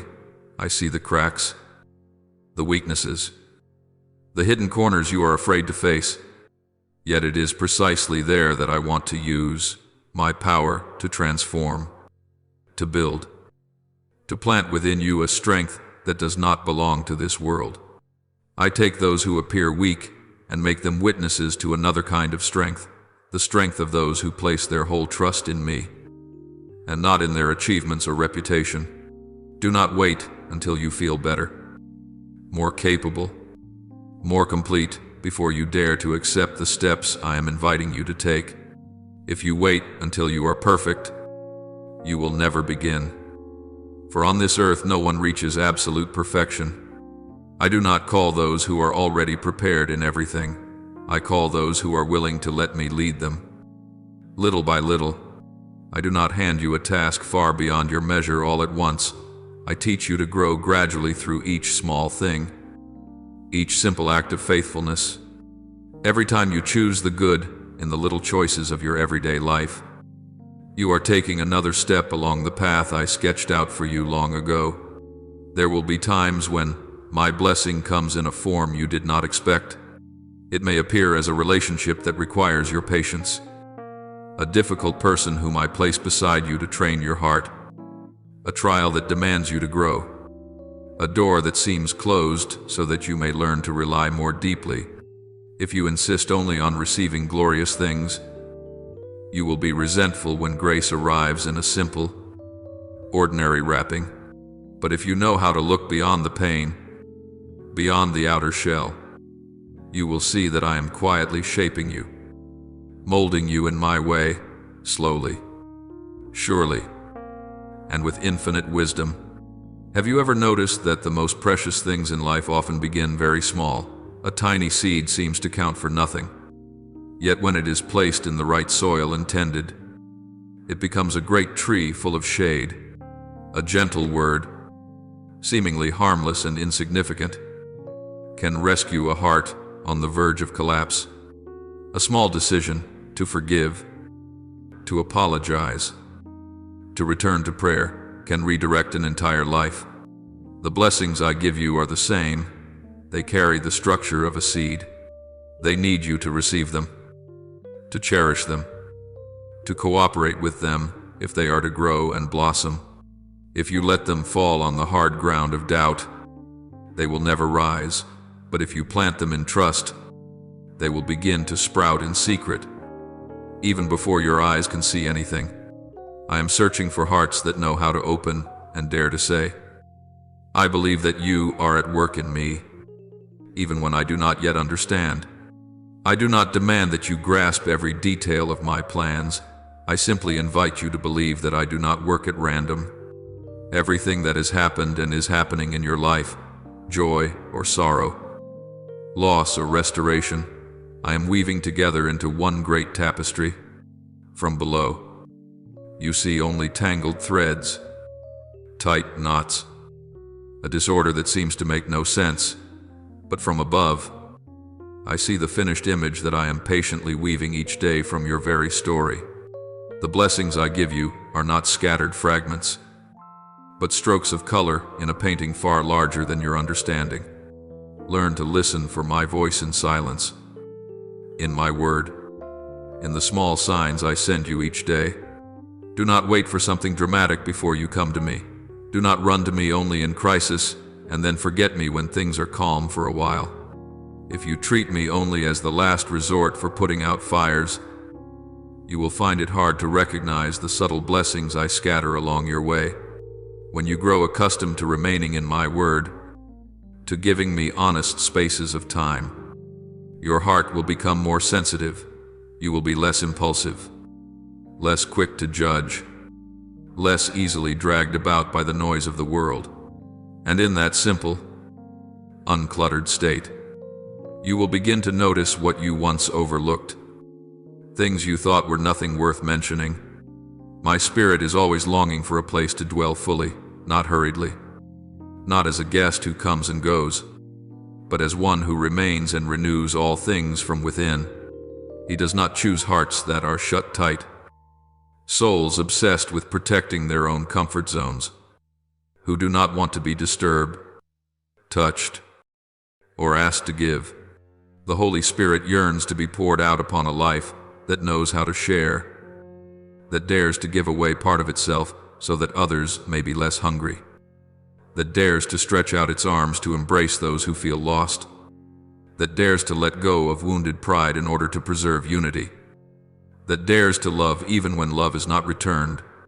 If you want blessing to overflow in your life, let your heart become a welcoming home for my spirit, not cramped by selfishness, not weighed down by hatred, not cluttered with what is useless. My gaze has rested on you, not only since yesterday, and not only since the moment you became aware of my presence. Long before that, longer than any memory you carry. Before human history ever opened its first page, I had already thought of you. You did not appear in the flow of time by accident. You are not the product of a chain of coincidences, not an anonymous grain of sand drifting through the universe. You were formed within my will, called by name within my loving intention. Your life is not a rough draft, but a line of handwriting inscribed with tenderness, even if you cannot yet read it. It is no less real. The years you have lived, the events you have gone through, the people you have met, the choices you have made, I know them all. There are turns you have taken that did not belong to my original desire for you. Yet even when you chose another path, I did not abandon you. I do not tear up the scroll of your life just because some pages are stained. I patiently keep writing, correcting, threading light into the dark places. Many times you have wanted to stop writing and throw that book away because you felt there was nothing worthwhile left. But I have quietly held it in my hands, waiting for the day when you are peaceful enough to look at it with me and to realize that even in the chapters that seemed most lost, there were traces of my presence, a person I sent to you, a word I allowed you to hear, a coincidence that in truth was no coincidence at all. Now you are standing in a very important moment, not because some spectacular event is about to happen in the way the world imagines, but because your inner life is reaching a point of ripeness. Everything you have gone through, joys and sorrows, ups and downs, losses and recoveries, love and wounds, has kneaded your heart, making it deeper, more genuine, less full of illusion, and at the same time more ready to meet me in a mature way. This is the time when I want you not only to hear about your calling, but to begin to live it, not only to say, I believe God has a plan, but to actually walk as if that were an unquestionable truth. The day you begin to understand what I have prepared for you will not necessarily be marked by fireworks or festivals. Often it is just a very ordinary day. But something within you suddenly lights up in a way that is hard to explain. You realize that you no longer want to live the old way, no longer want to repeat the habits that slowly pull you away from the good, no longer want to hide forever in fear and false safety. You begin to ask me, what must I do to live true to what you have written for my life? And from the moment you sincerely ask that question, a new door has already opened. Do not doubt that my eyes are upon you and that I have chosen you.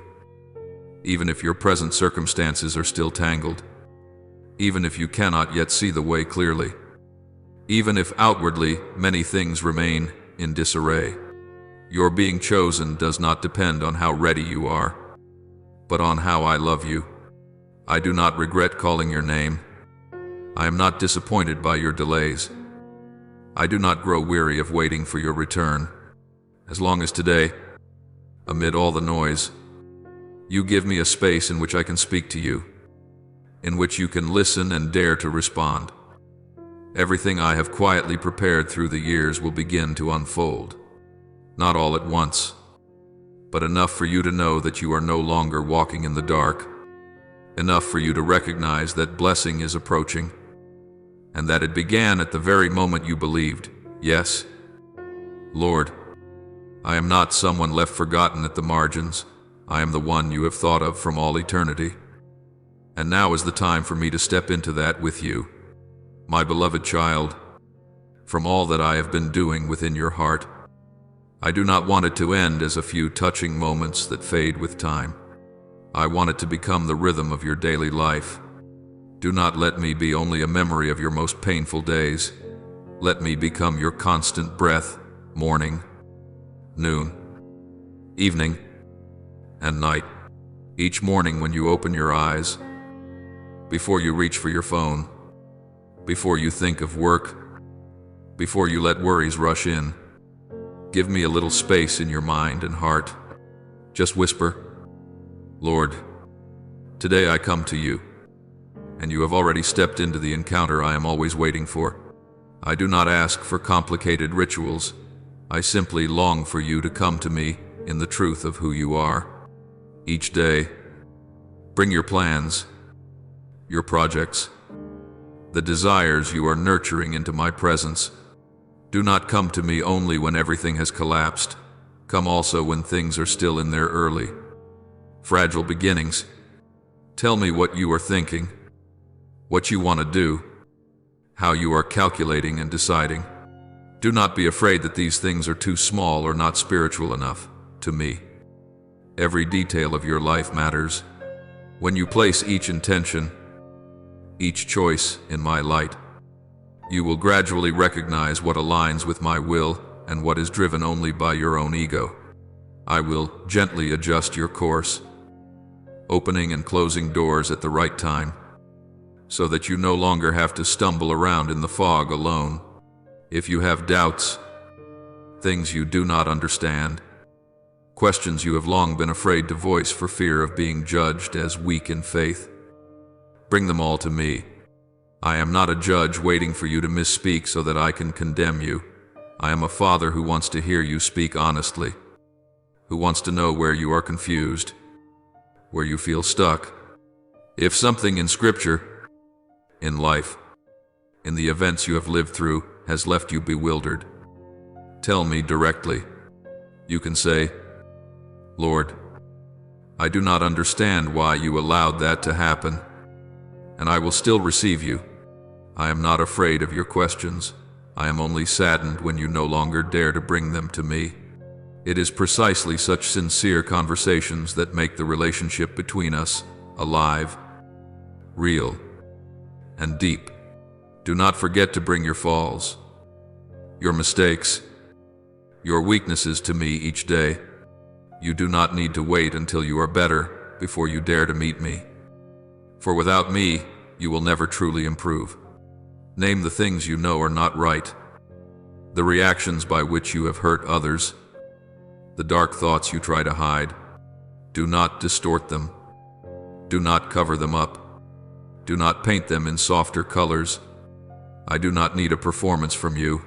I need your honesty. And when you dare to step out from behind your masks and stand before me with all your vulnerability, you will feel my mercy more clearly than ever. My forgiveness is not a slip of paper excusing you so that you can keep living as before. It is a power that breaks chains, that frees you from the cycle of sin and self-condemnation. Each time you bow your head and sincerely acknowledge your fault, I do not simply say, I forgive you, and then leave it at that. I place my hand upon that wound, soothe it, heal it, and breathe into you a new strength so that you can stand up and choose what is right the next time. You will find that you are no longer dragged along by your old habits as before, no longer feel utterly helpless before temptation. This is not because your own willpower has suddenly grown strong, but because I am quietly at work within you, supporting each small decision. That is why I want you to return to me every day, not to repeat your weakness endlessly, but so that you will never spend a day cut off from my life-giving strength. After the moments when you have opened your heart, spoken everything, wept everything, and laid down every burden, I do not want you to remain lying there. Rise. Believe that if I have forgiven and lifted you up, then you have no reason to imprison yourself in remorse any longer. Be ready to step back into life with a new stance, not as a defeated person trying to limp along, but as a child of God who has been restored and sent forth. True success in my eyes is not that you surpass others, but that you walk the path I have marked out for you, and complete the work I have entrusted to you. For this reason, every time you leave your time of prayer, I want you to step out with a gentle yet steady determination. Today, I will live as one who has been touched and renewed. You must remember that time does not stretch on endlessly as you imagine. History is not circling in a meaningless loop. One day, everything will be brought to a close, and the day of my return is not as distant as you think. Do not let this make you panic, let it awaken you. Every sunrise is a new opportunity, but it is also one less day among the days you have left to love, to forgive, to do good, to live your calling to the full. Do not keep postponing what you already know you must do, the apology still unspoken, the reconciliation not yet begun, the resolve to live a holy life that you keep leaving for tomorrow. Tomorrow does not always come in the way you expect. I let you know that time is short so that you may live awake, not so that you may drown in fear.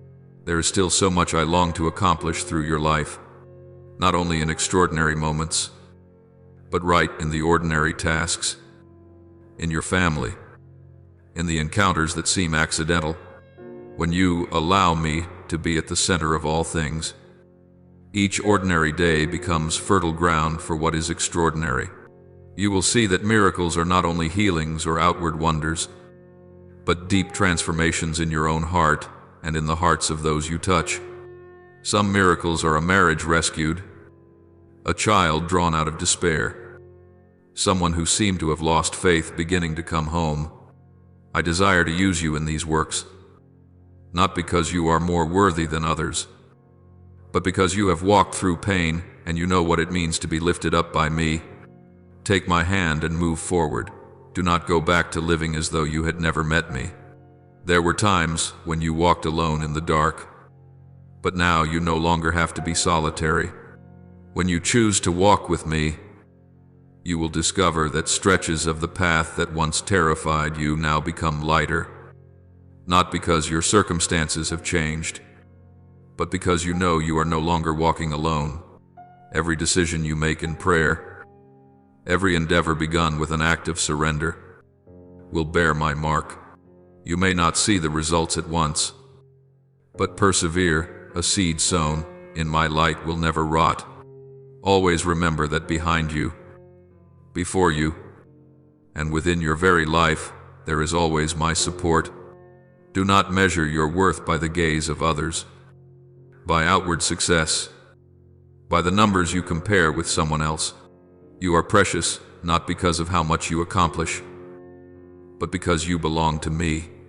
When you are weary, I uphold you. When you are lost, I seek you. When you stumble, I heal you. If you know that you are sheltered by me, you will dare to live more courageously, to say yes to things you once feared to accept, to step into places where I send you, even while your heart still trembles. I have for you a love that does not change, that does not depend on moods, that does not rise and fall with your successes or failures. I do not love you more when you do many things for me, nor do I love you less when you are weak and slow. What delights me is simply to see you return to me each day, that I may have the chance to speak with you, to guide you, to wipe away your tears, and to strengthen you. Within my heart there are so many good things I long to give you, many beautiful plans for your future and for those you love.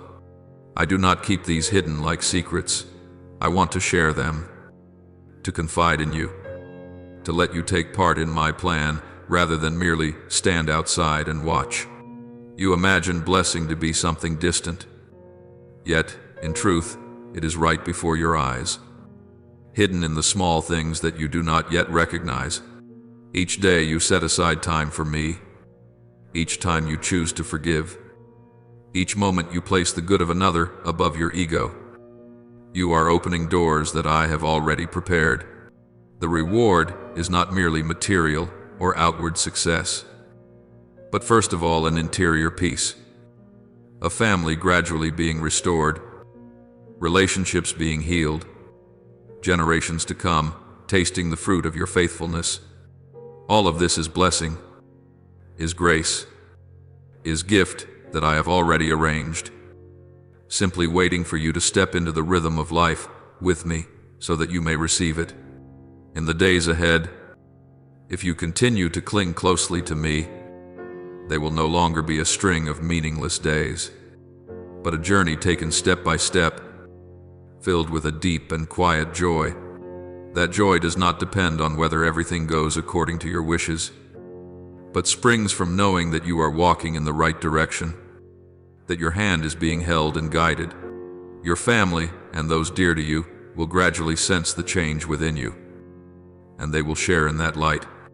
I desire that this joy not remain only in your own soul, but spread into the atmosphere of your home, your work, your relationships. When you allow me to be present in the midst of your life, your home will become a refuge for many weary hearts, and you yourself will be the first to experience that fullness. Therefore, do not wait until you are completely fine to begin. Do not wait until you are no longer busy, no longer worried, no longer struggling before you draw near to me. Start right in your present condition, still unsure, still wounded in many places, still with many things unresolved. Come to me as you are, each day, bringing both what is beautiful and what is broken, both your joys and your sorrows. Each encounter like that will add a little more light, a little more peace, a little more direction, and little by little, in just this way, I will trace in your life a path that becomes clearer, brighter, and fuller of the very things you once thought you would never be worthy to receive. I wait for you, not occasionally, but every day. Do not let this invitation pass by like so many things you have heard and then forgotten. Try living this way for a time. Come to me in the morning. Remember me at midday.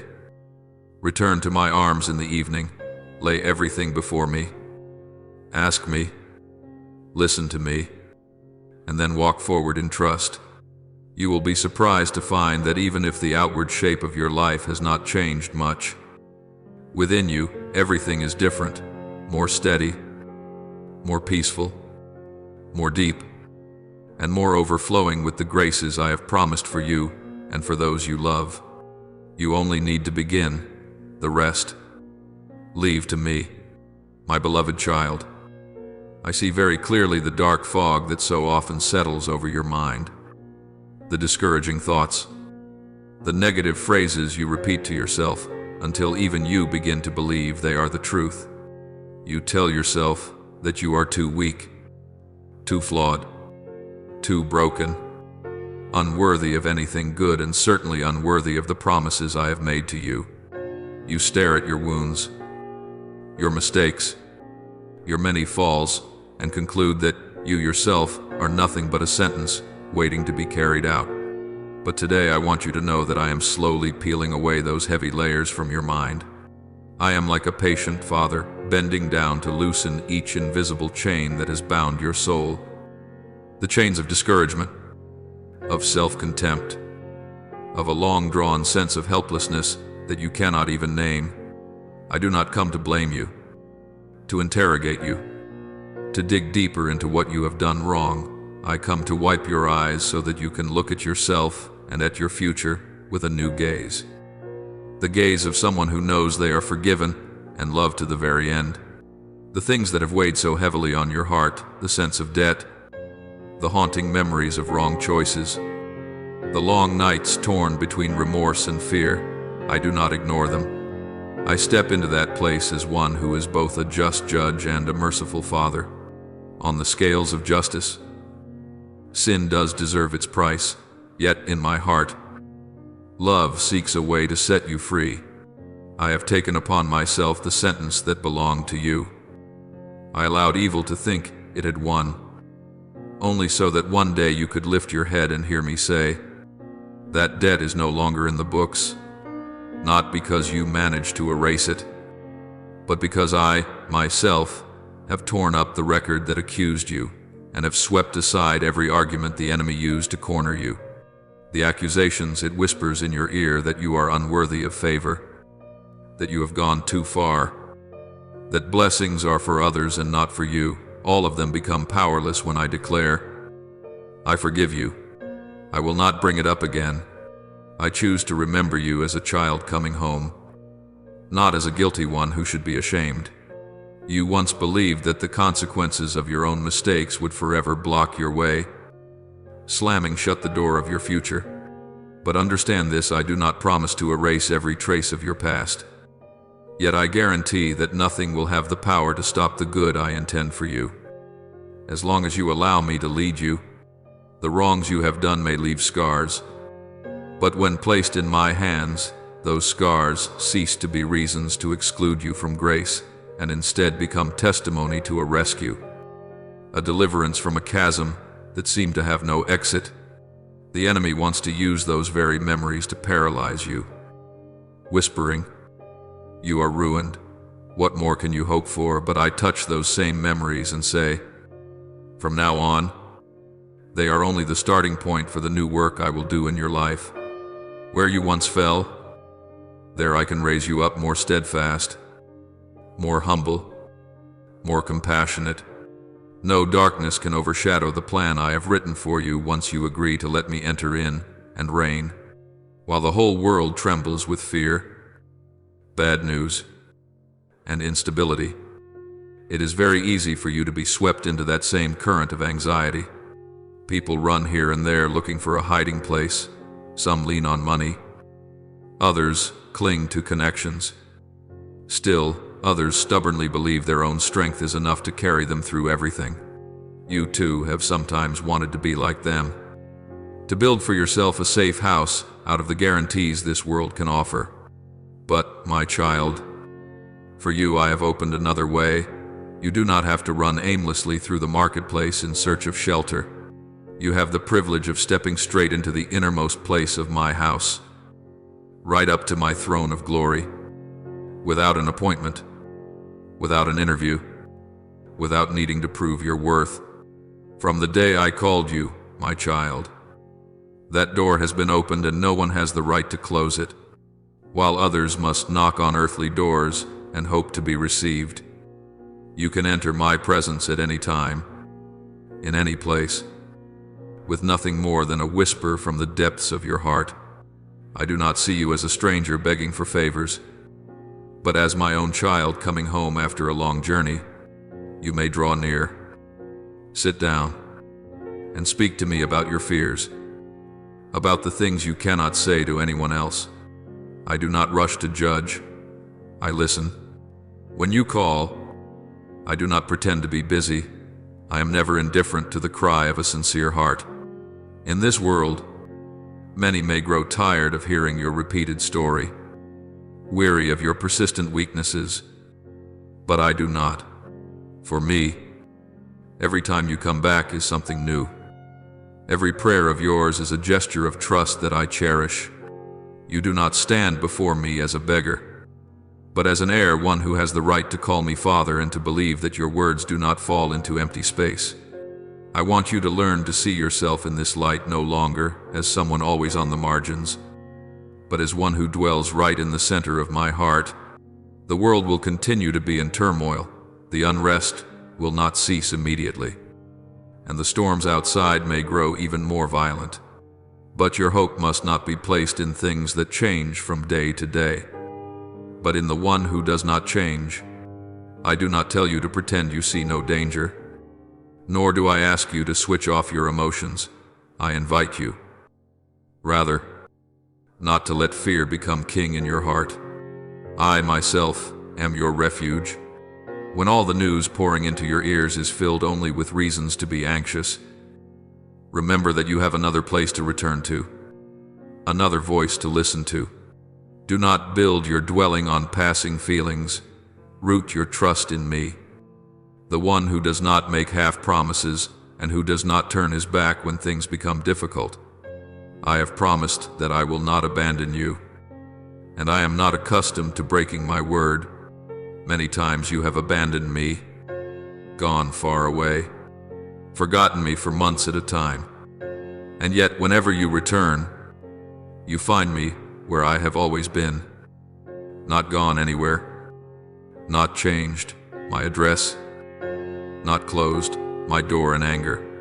If I have been that faithful to you during the years when you hardly paid attention to me, what reason do you have to fear that I would leave you now? When you are actually trying to come home, what I long for you to learn is how to stand firm, even when the ground seems to be shaking. Standing firm does not mean you will never tremble or never cry. It means you choose not to let the gusts of emotion blow you off the foundation of grace. You have been set upon a solid foundation, my love. My faithfulness, my promise in which I have engraved your name on the palm of my hand. Hold fast to this whenever you feel yourself wavering. Do not change course simply because you sense my silence for a short season. Silence does not mean my absence. Sometimes it is only a pause for you to look again at what you are standing on. Be steadfast in your choice to stand on my side, even when everything around you pulls you in another direction. Faithfulness is not a constant intensity of feeling, but the decision not to turn away even when your heart feels cold. And it is precisely in those seemingly dry moments that I am quietly tightening the bond between us. You used to think that you could stand tall only when circumstances were calm, when life was tidy, when everything was under control. But I want you to discover something deeper. You can rise up in the very midst of darkness. You can hold fast to faith right in the middle of the fiercest collisions. Not because you are strong enough, but because I am the one who fights for you. I place in your hands a power you often do not believe. You possess the power to speak in the face of the storms howling around you, the power to name peace in the midst of chaos, the power to refuse to remain a victim forever. You have become accustomed to letting situations drag you along. When things go well, you are glad. When they go badly, you despair. Today I want to teach you how to reverse this so that your own words, springing from trust in me, begin to shape your circumstances. When fear rises up, do not just swallow it in silence. Open your mouth. Call me Father. Declare that you belong to me, that you refuse to let darkness take over your mind. You will not be used to this at once, but I invite you to try. When a fresh wave of anxiety breaks over you, when conflicts, misunderstandings, and wounds close in around you, stop. Take a deep breath, and remember that you are not a helpless pawn being dragged along. You can speak to me, and you can even speak to the very storms roaring inside you. I trust in my God. I do not belong to fear. I choose the peace of the Lord. This is not a denial of reality, but placing reality in its proper place at my feet. When you do this, you are lifting your hands, not in surrender to defeat, but in the posture of victory. Victory before you see the outcome. Victory because you believe that I am at work behind the curtain. Conflicts may try to strangle you, but each time you respond with surrender instead of panic, you are defeating the invisible trap waiting to swallow your soul. My beloved child, do not think that all of this is only beautiful consolation. I invite you to live truly what I am saying, to try taking just small steps a day that begins with an act of surrender instead of complaint, one gentle response instead of an outburst, a simple prayer for peace in the middle of turmoil. Each time you do this, you are agreeing to let the stream of grace flow through you, to take my hand as we pass through the battle together instead of charging into it alone. I have already stood above every storm before they even formed, and I hold your hand as you walk through them. If you let me go with you, you will discover that the things that once made you tremble no longer have the right to rule. They become only a backdrop against which my faithfulness and your trust can shine more clearly.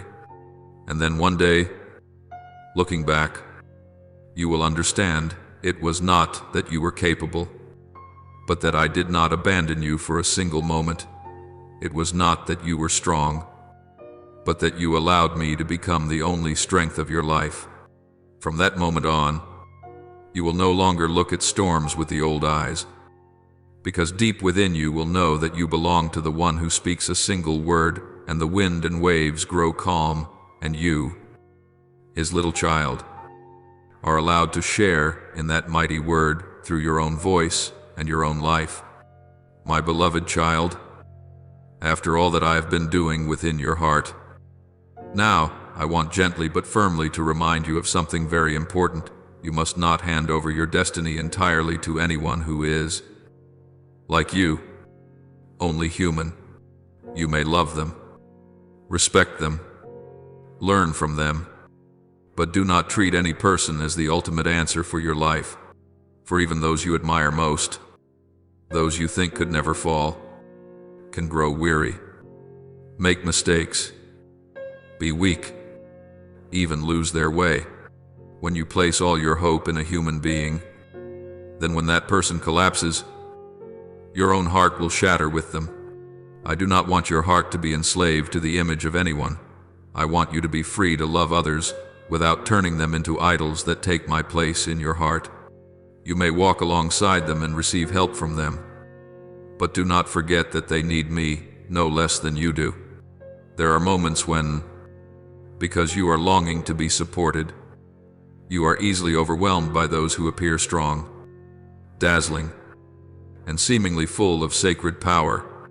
They speak with great certainty, stand in high positions, are surrounded by many people, and so you think that as long as you cling to them you will be safe.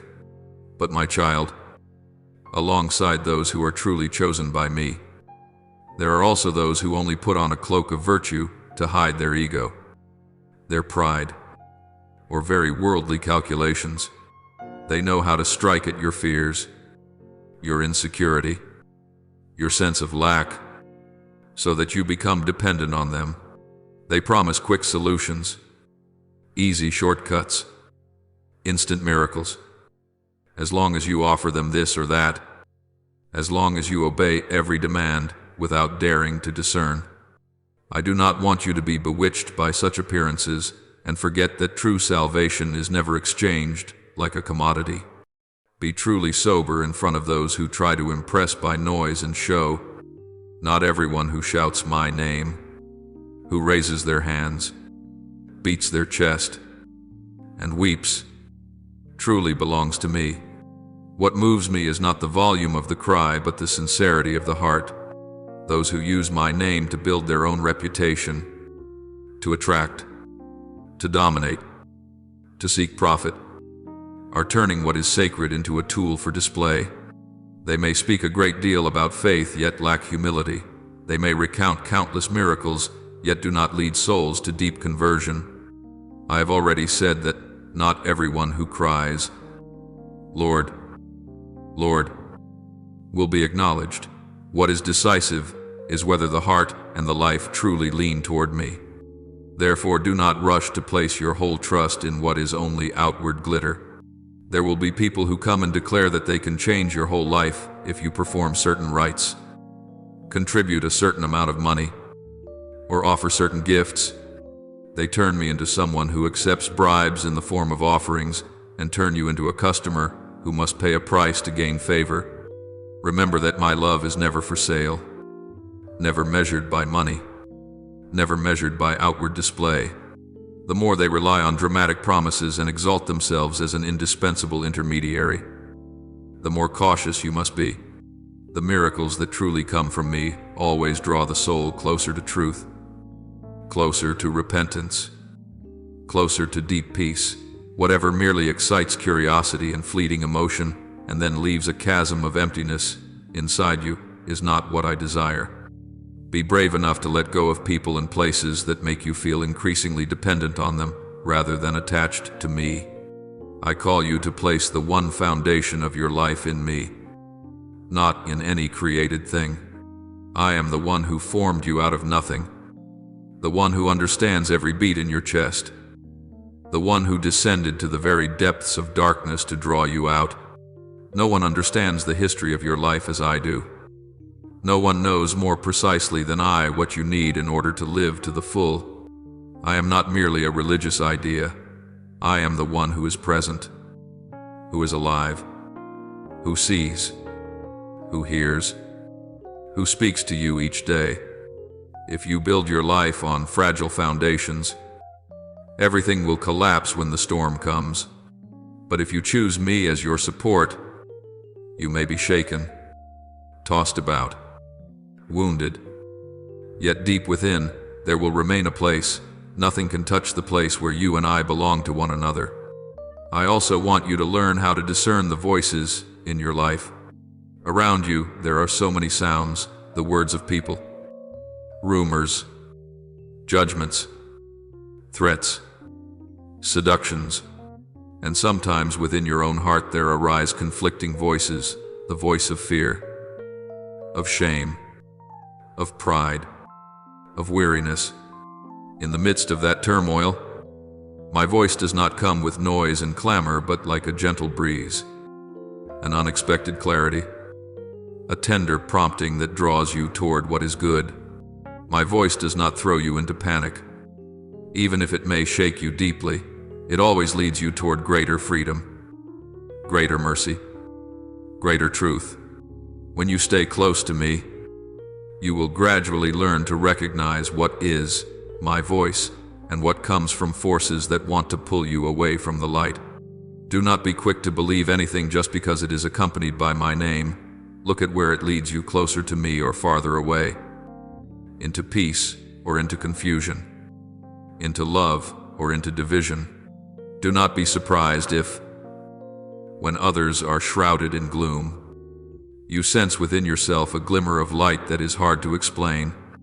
I do not promise to keep you from every trial, but I promise to give you a joy deeper than anything happening on the surface.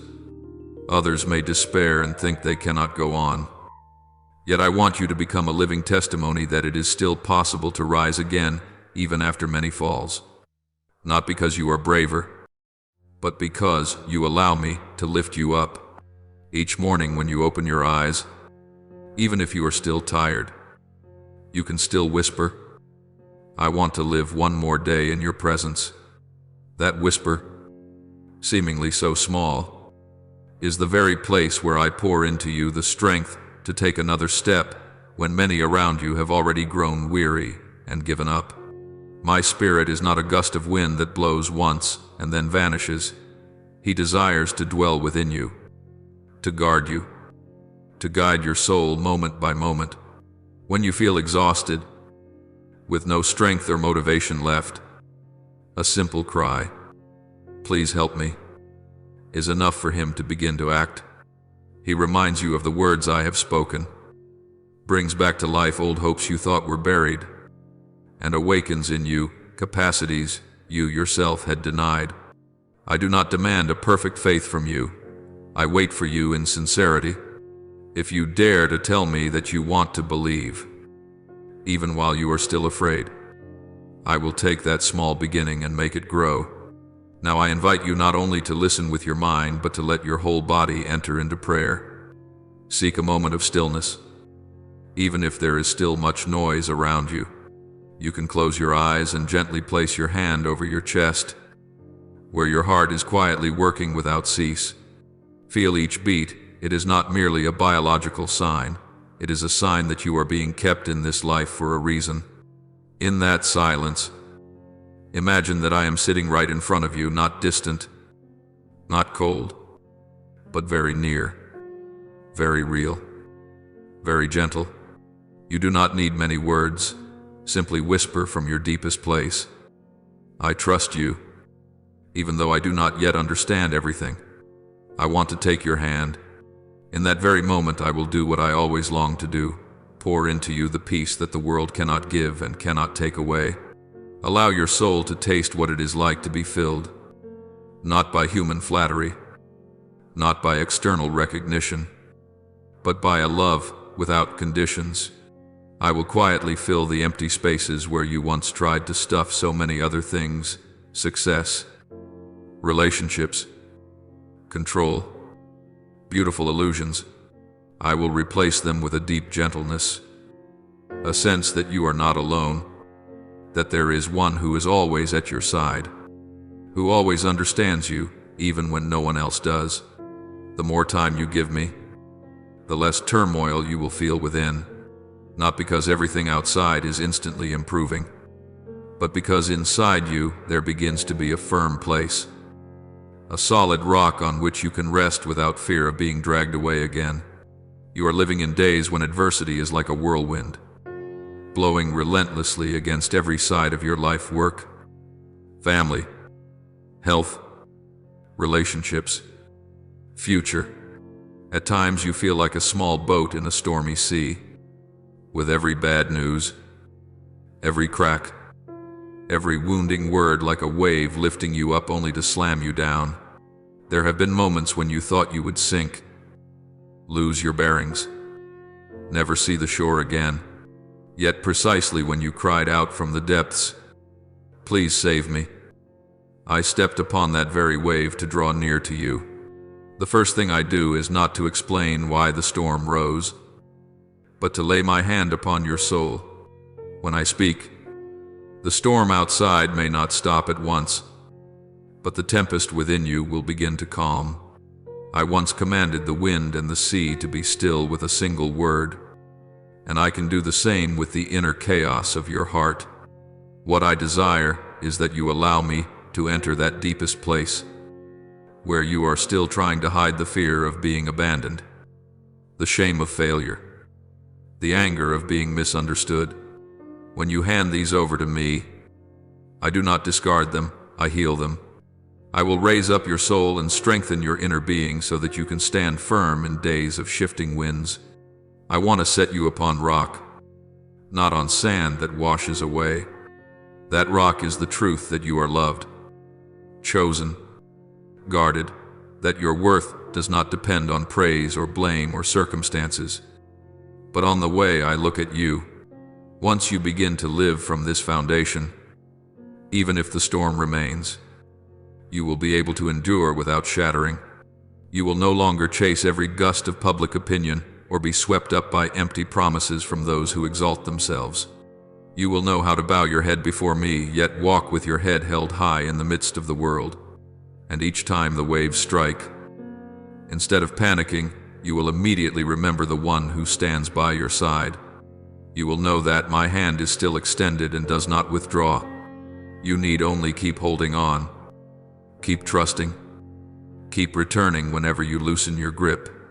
In that perseverance, you will see yourself gradually becoming a new person, calmer, more profound, less easily deceived by appearances, more attached to God than to anything else. And that, my beloved, is what I have long cherished for you. Not a life without storms, but a heart that knows how to stand upon the rock. A soul that knows to trust in me alone in the midst of the greatest winds of this life. My beloved child, I know there are moments when you stand in the in-between, no longer wanting to return to the past that exhausted you, yet not quite brave enough to step into the future that still lies in mist. Your mind is like a silent harbor where the little boat of your dreams has long ceased to set sail, tied fast by the ropes of fear and doubt. The world, with its words of contempt, its scornful looks, its memories of past failures, is like a series of harsh waves battering the sides of your boat, making you think it is safer to let the vessel of your life remain motionless in one place. But my child, I did not create you to remain forever moored in that fragile safety. I created you to set out to sea, so that the wind of the Spirit can fill the sails of your life and you can realize that, amid all tempests, you still have a direction and you still have one who stands at the bow, watching over you. Many times you have heard me call, "Go forward," yet you look back toward the shore where old wounds still smolder, where the indifferent words of others still echo in your memory.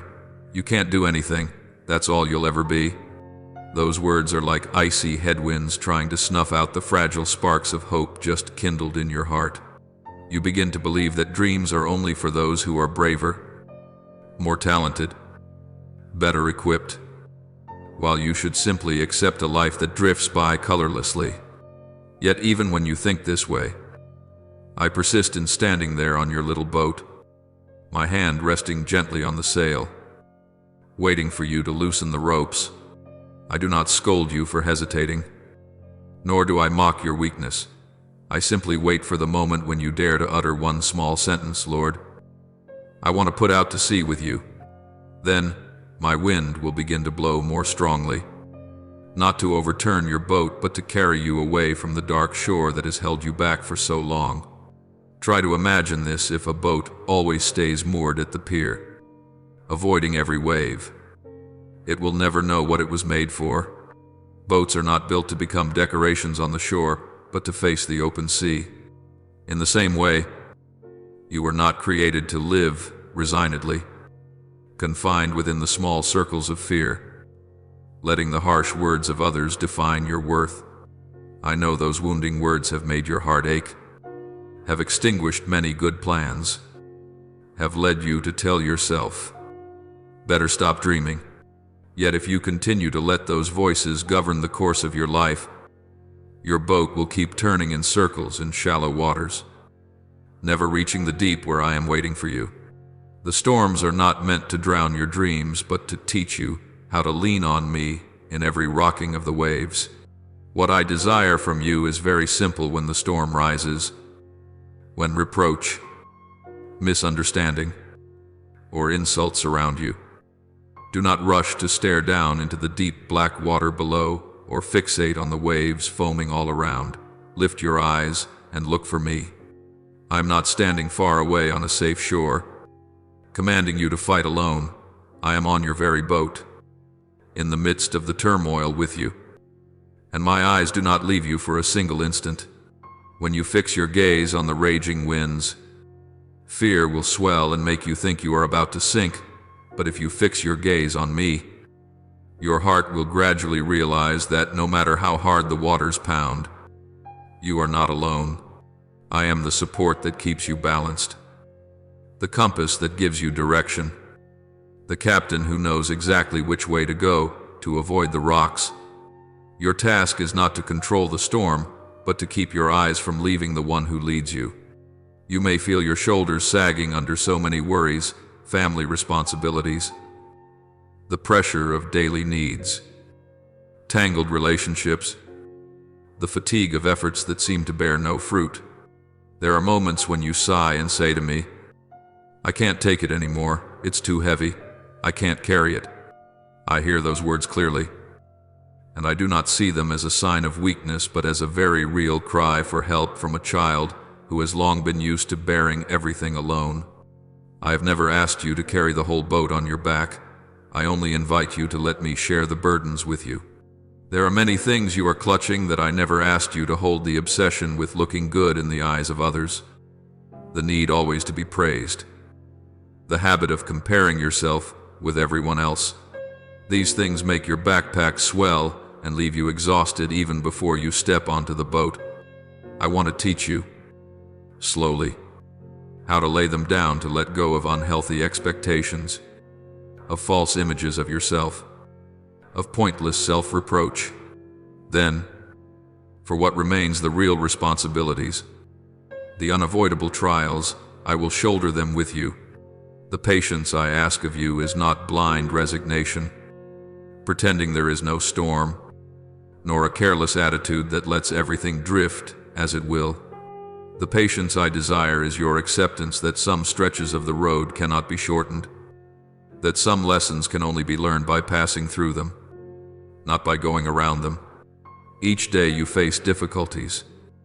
I am quietly strengthening the inner muscles you cannot see with your eyes, the capacity to endure without becoming bitter, to stand firm without panic, to trust without needing to see the outcome beforehand. Today you may feel yourself trembling before a small trial, but if you allow me to walk with you, tomorrow you will look back in amazement that what once kept you awake at night has become only a warm-up exercise. Your strength does not appear out of nowhere. It grows little by little in those moments when you want to give up, yet still whisper to me, I am tired. but I will not let go of your hand. You need to learn to trust me, not only with words but with decisions. Trust is not merely a warm feeling during prayer or a few emotional moments when you hear a song. It is choosing to stand on my side even when everything around you seems to oppose it. When pressure comes, you have two choices. Either let it crush you, or let it become the force that pushes you deeper into trust. I do not promise that if you believe you will never feel anxiety. I only promise that your anxiety will no longer have the power to rule you.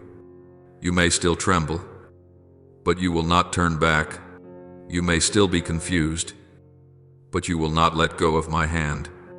And in that very process, your faith will become solid. No longer a vague idea, but your daily breath. At some point you will realize that what holds you is not the strength of your grip on me, but the strength of my hand that is always holding you. You often measure everything by your immediate emotions if all goes smoothly. You think I am near if everything is in turmoil. You assume I have gone far away. But my dear child, feelings are only the waves on the surface, while my love and my plan for you are like the deep ocean current beneath, flowing steadily even when the surface is stormy. The anxieties that squeeze your chest today, the pressures that make you want to give up, the piled up questions. Who knows where all this is going? All of these are real. I do not deny them. I do not ask you to pretend you are fine, but I ask you to place them on the scale against the joy I am quietly preparing. And you will see that the two cannot be compared. The relief of knowing you have walked through a hard stretch without giving up. The emotion you feel when you see a new door open after so many times you thought every way was blocked.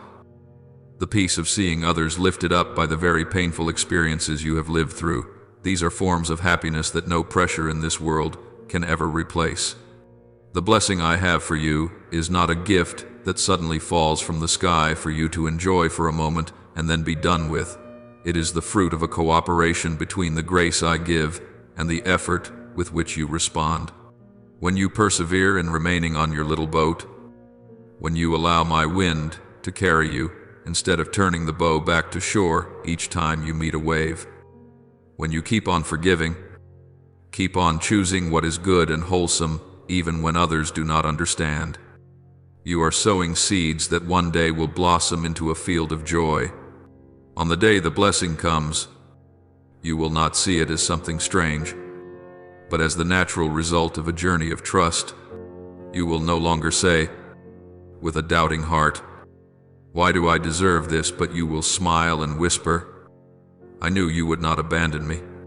And that joy will not be a loud burst of laughter, but a deep and quiet peace that makes you, even as you look back on the stormy days, feel your heart overflow with gratitude, because it was precisely those days that taught you how to cling to me. I want you to remember that what I am doing in you is not only for the present, but also for the days to come, for the people you will meet, for the souls you will unknowingly touch. When you dare to let the sail of your life be filled by my wind, you will not travel alone. There will be smaller boats, more lost, more fragile, that will look at you amid the waves and find courage. You do not need to shout loudly about your faith. You only need to keep going. Keep your course. Keep your eyes fixed on me. The image of a person who dares to live like that in a world full of change is already a powerful testimony. And every step you take, every gust of wind that pushes you forward, will be a quiet yet mighty answer to all the insults, the false judgments, and the old fears that once tried to keep you from moving at all. So, my beloved, do not shrink back any longer. Let me, with all my love and my power, stand in the same boat with you, take hold of the helm with you, share the long nights with you. You do not have to prove yourself to me. I have known you well since before you even knew what it was to fear a storm. The only thing I ask of you is that you do not lock the door of your heart against hope. Accept that you can still go on, that these trembling hands can still pull the ropes of the sail. that this once broken heart can still love, still trust, and still receive new things. If you dare to raise the sail and let your boat leave the shore, leave the rest to me, the wind, the direction, the strength, the perseverance, and even the joy that will blossom later. All of it I have already prepared for you. You only need to step aboard and say to me, in a voice so gentle yet powerful enough to make heaven tremble, Lord, I believe you will lead me through. In this very moment, open your heart wide, draw near to me, and whisper to me the most sincere prayers that rise up from the depths of your soul. Almighty God, who sees both the vastness of the universe and the tiniest speck of dust, today I come before you with a heart that has so often been ungrateful and inattentive. I have grown used to chasing after great and dazzling things, forgetting that you usually enter my life through very small signs, quiet opportunities, and people who seem to have nothing remarkable about them. Lord, please forgive me for the times I have made light of your blessings, for the times I have passed by your invitations simply because they did not look like what I was expecting. Please open the eyes of my soul so that I may value what seems ordinary another day to wake up. A family still beside me, a job that is tiring yet honest, a friend who knows how to listen, a chance to serve even if no one praises me. Teach me to see life in your light, so that I may recognize that every blessing, whatever form it takes, flows from a loving heart. Please shape and mold me, so that I no longer run after outward grandeur, but learn to bow down, receive, and care for the small gifts of grace that you are sending each day, so that my life itself may become a living hymn of thanksgiving to you, good and loving Father, who cherishes little and humble hearts. I come to you in the truth about myself. I am weak, easily discouraged, prone to comparing, easily hurt when I see others more gifted and prominent than I am. Many times I have excluded myself from your plan. I have told myself, that is not for me. Surely God only uses people who are better and more talented than I am. Today I ask you to forgive that attitude, because deep down it is a way of resisting your loving will for my life. Please help me to accept my smallness, not by giving up, but by believing that you can do great things precisely through those limitations. Teach me to take my place among the humble ones whom you delight in, those who do not think of themselves as the center, who do not seek lofty positions, but only desire to be where you want them to be. Do not let me run away from my calling out of inferiority, and do not let me forget, out of pride, that every good thing in me is a gift. Father, pour your Holy Spirit upon me, that he may shape and renew me and help me become a docile instrument in your hands, ready to be used by you at any time, in any place, and in whatever way you see is good for me and for those I meet. Almighty God, I bow my head in gratitude to you, because among so many people who are more talented, more prominent, and seemingly more worthy in the eyes of the world, you still quietly set your gaze on me. I thank you because you do not choose me for my achievements, my appearance, or what I possess. You choose me in my very simplicity and clumsiness, in the very places where I feel ashamed of myself. I thank you for not abandoning me in those moments when I rejected myself, when I said, I am not worthy, and you whispered back, I choose you, when I thought, I can't do anything worthwhile. You patiently prepared small tasks so that I could learn to step out when I placed myself on the margins. You stepped out, took my hand, and led me into the very heart of your loving plan. Please accept from me this deep thanksgiving for such mercy. Teach me to honor the grace of being chosen, not with pride, but with a humble life.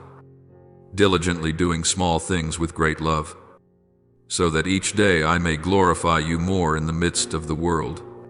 Most merciful Father, today I want to pause, to ask for nothing, but simply to thank you for the graces that, for so long, I have carelessly or deliberately left unmentioned.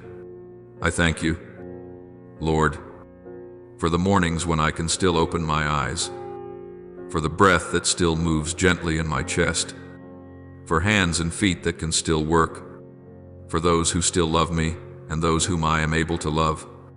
I thank you for blessings that seem ordinary yet are in fact immeasurably precious, a meal that is enough to fill me, a roof that shelters me from sun and rain, a place to return to after my weariness, a little corner where I can pray.